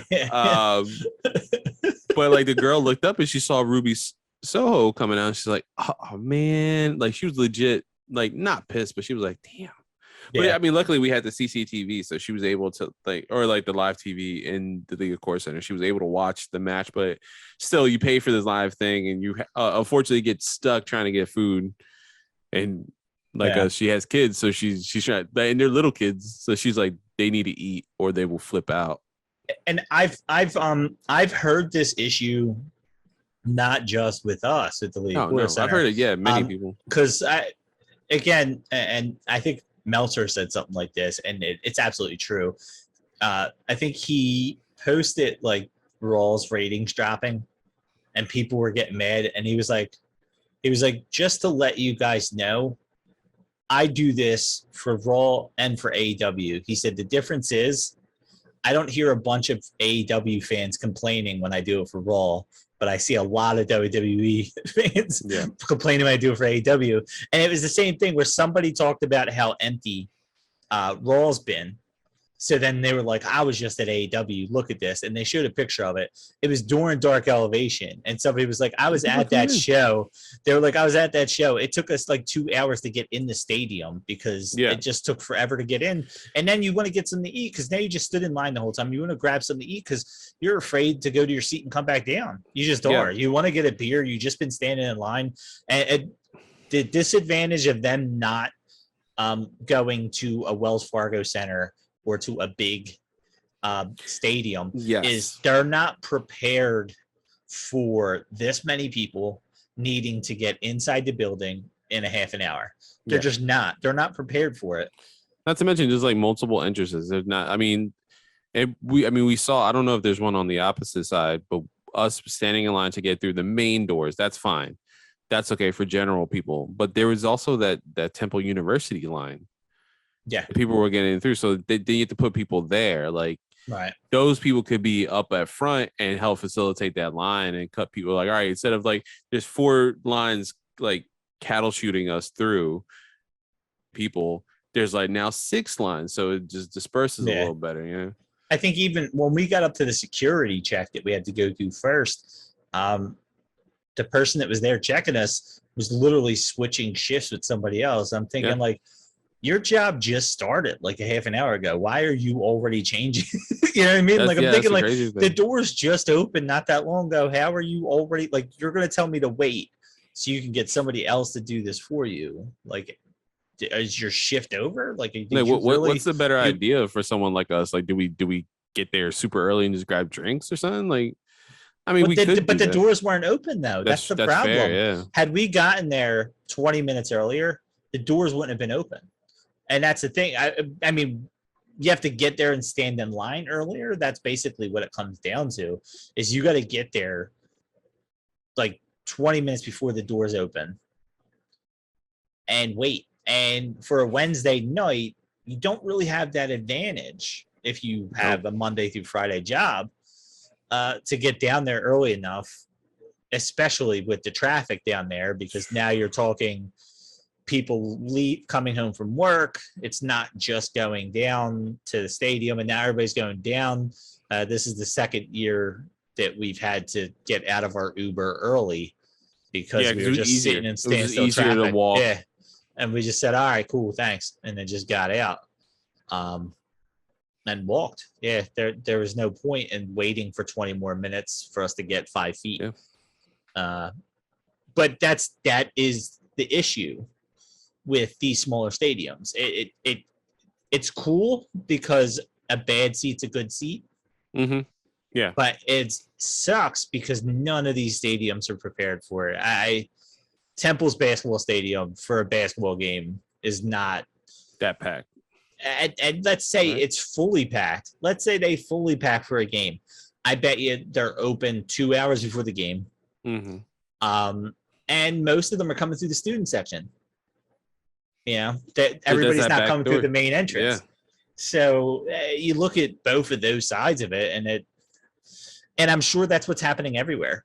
You know, everywhere they're going to college stadiums, they're not going to pro stadiums. So yeah, I don't know what to do about because I feel like if I would cut time, it'd be elevation. Yeah.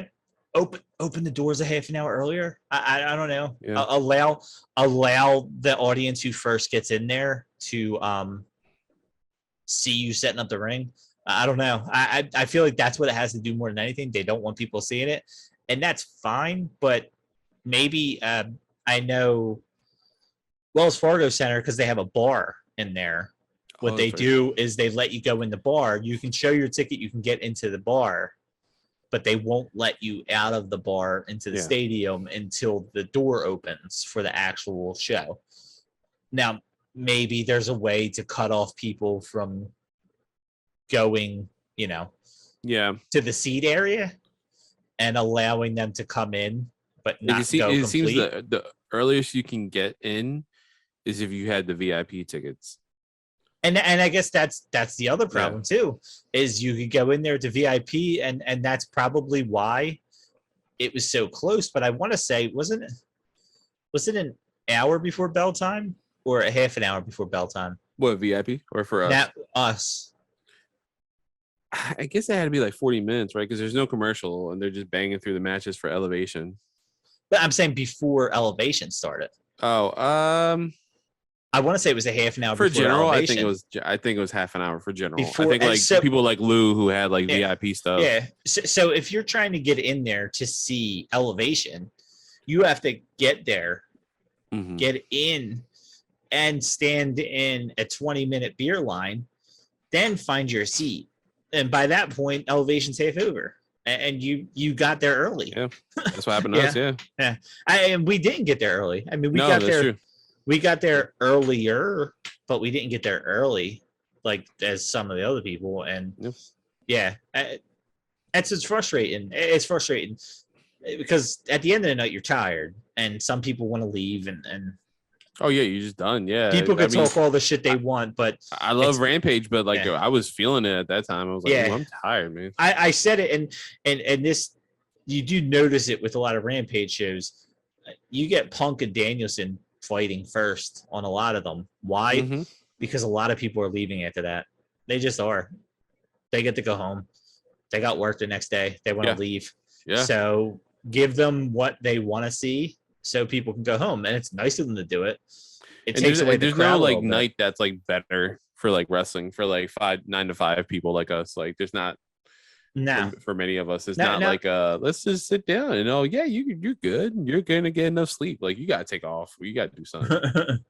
Yeah, I mean the beauty of working overnight is as long as I have off for it, I get to sleep during the day, go do that, and then sleep the next day. But I mean, I would even work after that, and that sounds brutal in itself. To have to get home and work after it. Yeah, it's exhausting. Yeah. It's absolutely exhausting. Yeah. And I'm not even criticizing them. I just can't. I don't know how they would change that up. Yeah, no, and the funny thing is, I loved it. I loved it, and it's why I want to go back. Yeah, it's why I want to go back because I felt like I got a lot for my money. But we're getting old. We're getting old. We're not in our we're not 19 and 20. I'm like, it's Tuesday. I can stay out until like 2:00 in the morning. And then you got to wait an hour for your Uber driver to come. And then Dom scares girls. Yeah. Do what we did. Walk 20 blocks away from the stadium. We almost went to that frat party. We did. They were listening to WWE music though. They were listening to wrong. Good WWE music though. To be fair, not bad. Good. Yeah. But so if you had to give it a letter grade for last night's Dynamite, what would you give it? As opposed to other Dynamites, I'd probably put it on a B-. I give it the minus because it was billed as Winter is Coming. Yeah. If you don't bill it as anything and you give me that show on a normal Wednesday, I give it a solid B. I'm giving the minus because you build it as something special by putting a name to it. So no teases. Would you maybe take out the Wardlow Seidel match for something else, or like another higher profile match? So it's like 3 big matches in a sense, like the Dynamite Diamond, the like some other middle match, and then that 60-minute time limit. Yeah, like I think 3 matches for 2 hours. And I feel like if they were quality, I think would have upped it for me as well. I mean, no teases, no like surprises. It's still Winter is Coming, but just like one middle match that's like substantial. Yeah, I maybe mean, like the finals of the TBS. I mean, well, they had 4 matches, right? Because they had Serena Deeb. That's fair. That match was really good. Actually. Yeah. So and Hiroko Shida. So no, I've already said what I wanted. Maybe just not the teases. Maybe would that brought the grade up for you? I think if they just didn't call it Winter is Coming, I think that's what like I said, that's my biggest fault in that show is that it's called Winter is Coming, and I've realized they're probably going to call every show prior to their holiday bash Winter is Coming. I don't think it has any significance other than this is probably the day it fell on last year. So now they're calling it again this year. Holiday Bash, I assume they're calling it Holiday Bash because it's around Christmas. I'm fine with that. I'm not expecting anything special. I'm probably expecting like the Young Beach Bucks Bash to be is going to be like in February. The Young Bucks to be dressed as reindeer or some stupid shit. Like I'm expecting that. I expect those things. Oh, it's the Halloween show. It's the Thanksgiving show. Okay, I get all that. You bill it as Winter is Coming. I'm expecting it to be a on that level, a week pay-per-view, Yeah. level pay-per-view, and you give me pretty good Dynamite. So yeah. That's gonna be interesting because I would like to revisit this next year when we have Double or Nothing. Because Double or Nothing was the one with the debuts, right? With Cole and Danielson. was it All Out? Oh, it was All Out. Yeah, you're right. I was gonna say, I think we've done this before. Yeah, that's gonna be the interesting one, right? Like, what does All Out 2022 look like? Because there's that we have that even in the back of our head. They could tell us like a million times, like nothing big's gonna happen like it did last year. Yeah. In the back of your head, you're like, well, I saw Adam Cole and Bryan Danielson debut 5 minutes within each other, you know, like. And I see, and I think we said this before. I'm all for every year the debuts being on different pay-per-views. Yeah, I'm all for that. But like you said, that's where we're going to fall in. Is we remember what happened last year, and until they give us a big show one each year, and then even then we're going to say, "Ooh, 5 years ago, what was the surprise on? Oh, it was on this show. Okay, this is the big one we're having this year." And really, it just comes down to contracts and all the other shit and stories and where everything's falling. Yeah, again, you could have been right. You could have been 100% right. They could have been the Briscoes, but maybe they didn't work out a deal. But that doesn't, the criticism is still there. And I don't know what Battle of the Belts is going to be. I don't think they have fully explained it. I am very hopeful for outsiders coming in and this whole Battle of the Belts being like Hangman against Gresham. Yeah. Briscoes, or Cardona's the NWA champion, like, Briscoes against FTR if FTR wins the titles between now and then. And hell, technically you could still even have that if you consider the AAA. You have a triple threat with Lucha Bros, and you have 3 different titles being defended there. And at that point, I think you're going to have a TBS champion. Yeah, that's true. So maybe have them fight. Maybe you get even TNT, you get Sammy Guevara against Josh Woods, something like that. Yeah. Debut. Yeah. Yeah, I'm just throwing shit against the wall because I don't know. I'm assuming it's just going to be the champions defending their titles on the same show. Just their specific champions. But I don't know. I don't know what this is all leading to. But I agree, though. I think your criticisms are valid. It was the first time I ever was like angry in a text message thread about AEW. I'm usually the positive one. I was like, no. And I was like, F this is stupid. Like, this is dumb. Yeah. And it's only because, like I mentioned before, not to keep harping on it, but it's just the timing of the time draw. It could be more of a New Japan thing. I mean, a lot of them come from that background. Like the EVPs, like I know the Bucks, cut their teeth in America and then went to Japan and became big. But Kenny's always been like, I would say probably like more of a Japanese wrestler than anything, So he started in America and in Canada, but like he made his name over there. Like that's where he cut his teeth. So he comes from that style. I mean, he's had time limit draws and they've been the most amazing thing. You guys have talked about it. Him and Okada, like right. And that's what. But they haven't happened back to back. No, and all right. Now I'm going to tell you how this show becomes a higher graded right now. I'm literally going to say this. Everything I said about the disqualification stays. You flip the 2 matches. You flip Dante Martin and MJF happened at the beginning. This whole Sting and Darby Allin and CM Punk thing happens at the beginning of the show, setting up for next week. Now you're excited because you're like, oh my God, we're going to see Sting and CM Punk tag in the same match. This is great. So now you get here. It's 9:00. You're starting the main event that's got a 60-minute time limit. And you're like, oh God, this is going to be a time limit draw. This sucks. I'm going to enjoy it, but this sucks. 5 minutes remaining. You hear Justin Roberts, whoever's out there, 5 minutes remaining. They announce on TV, oh no, there's 5 minutes remaining. That's when disqualification happens. Yeah. And you're like, oh shit, they gave us like 57 minutes of this match. And then a great match. Fucking ended it on disqualification, and we were expecting a time limit draw. And that's how the show ends, with whoever getting disqualified. I don't care who it is, with whoever getting disqualified. Hangman gets disqualified. You know what he does? He beats down the ref. And then he just continues to beat on Bryan Danielson. and just continues to Dark beat on Order him, has beat to on pull him, him beat on him. away. Yeah, everybody comes out and has to pull him away. And he's like just screaming, he wouldn't stay down, whatever. And that's how it ends.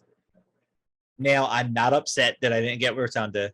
I'm not upset that I didn't get anything. I'm like, oh shit, did they really just have him basically say, like, hey, I can't beat him? You know, or the other way around, having Danielson saying, I can't keep him down. Yeah, I'm willing to play the psychology game. This is one of the few times I felt like it felt excessive. You know what I mean? It felt like one of the few times where like, hey, maybe I could have booked this better. And obviously it's easy to say that we're wrestling fans and you know we have a podcast and stuff like that. But it was one of those few times like, ooh, I don't think you guys made the right choice. And they're not going to be fair. They're not going to make the right choice all the time. And winter is coming next year could be the biggest thing ever. And then in 2 years after, it could be like the dumbest thing ever. And it's like, all right, so the name doesn't matter. It's just like it's a special night, but why it's special is different. Winter is coming. It's the anniversary of Sting's first night. Just reference that, and who cares? But to be honest with you, put the main match on first, which made me think there's going to be a surprise at the end of the Dante Martin MJF. And in all honesty, you know what I thought the surprise was going to be? Dante Martin was going to win. Yeah, and that would have had a different feel. I think they went the right route. I think they should have went with MJF win the third time. I think he should win the ring until they stop doing it, and it'd just be hilarious. He just keeps. It's just him, he gets 5 or 6, and he's Thanos. In all honesty, they should get to a point, and I think it should be next year because I think he's going to be right there in the title picture finally, like a mainstay soon. They shouldn't even put him in it. Oh, I like that. Because now he could just complain and say, I never actually lost it. They just didn't put me like, you know, have something stupid. They knew I'm too good. Yeah, have him be talking about his, you know, Tony Khan. And Tony Khan says, you know what? I'm not putting you in it this year. And now somebody else has to win it. Keep talking that shit. Yeah. Now you never have him lose it. And he could just keep saying, like, they're not the real, you know. But yeah. That would work. That would work well. Yeah. Like I said, you flip those matches, you give me a DQ finish. It's a B show, too. Maybe even B plus. The funny thing is, maybe even B plus because I would have not have seen the DQ coming. I would have expected a draw, and it would have shocked me how slow it was. Way. I was like, oh, it's gonna be a draw. Yeah. That was difficult. It was difficult to like come to terms with that. It was. And the funny thing is, you kind of felt like it was going to be a draw because it went on first. And that's the weirdest thing about it, is if you put it on the last or first, you were expecting a draw. So why not just put it on last? I kept holding out hope. I'm like, it's not going to be a draw. It's not going to be a draw. I'm like, it's going to be a draw. It's frustrating. But yeah, I mean, it is what it is. And they're not all going to be bangers. And for those of you out there that have listened to us, this is the AEW bashing portion. See, we've been doing the WWE. It's still better than WWE. Yeah, B minus. Even their bad episode is still better than a most. B minus at Dynamite is like what I hope for when I watch a WWE show. So, yeah, thanks AEW. I mean that's a good way to end it right there. I guess. Yeah. So, clearly you have nothing else to say, and I don't either. Go buy Hale Haney's art. Buy the Mecca versus everybody shirt. Yeah. If you want to throw some shillings our way, we have no way to give it to us. Just send it to our houses. Yeah. No, it's fine. Definitely support Mecca. Yes. And if you really want to, I mean, we'll make a Patreon and give you nothing for your money. So you're just supporting us, yeah. But yeah, no, go buy a Mecca shirt at oneamaneuver.net. That is more important than anything because he was on our show. So yeah, he's awesome. And buy our apron work merch coming in 2027. I mean, we can launch one quick, but yeah, anyway. I almost made a shirt for myself until I realized making just one shirt is going to cost me like $57. And I said, yeah, no. So I'll introduce you to Stream Elements afterwards. But yeah, on that note, until next week, if we even have a show next week. We might actually take a break for Christmas. Who knows? Yeah. But other than Drink some that, eggnog. we do have Poquito. an interview that is in the process of being booked. That's coming soon. I'm very, very much excited for it. I'm not going to mention who it is. I will mention that he's in MLW. Yeah. So there's the tease for you. And we have some others I'm working on my end. You know, someone who may have shown up on Elevation. And you just said that, and you never even told me that before. So, so they get that's breaking news to me. He at least knew mine. And Meanie, we're still waiting to hear from you. I probably just got to send him a message because this ain't working out. Yeah, my number is 267. No. I'm trying to go through people. I'm just gonna be like a stalker ex-girlfriend that just sends him a message on everything because I don't know what he checks. So Meanie, you're about to give him a bombarded with messages from me. And it's gonna be it's all gonna be under Abram work, and it's all gonna say, "Hey, this is Carlos." Don't do that. But yeah, so on that note, Rafi's Carlos is like, God damn it, there we go. So on that note, until next time, we'll see you when we see you. Happy holidays. Yeah, merry holiday. Everything. Yeah, merry everything.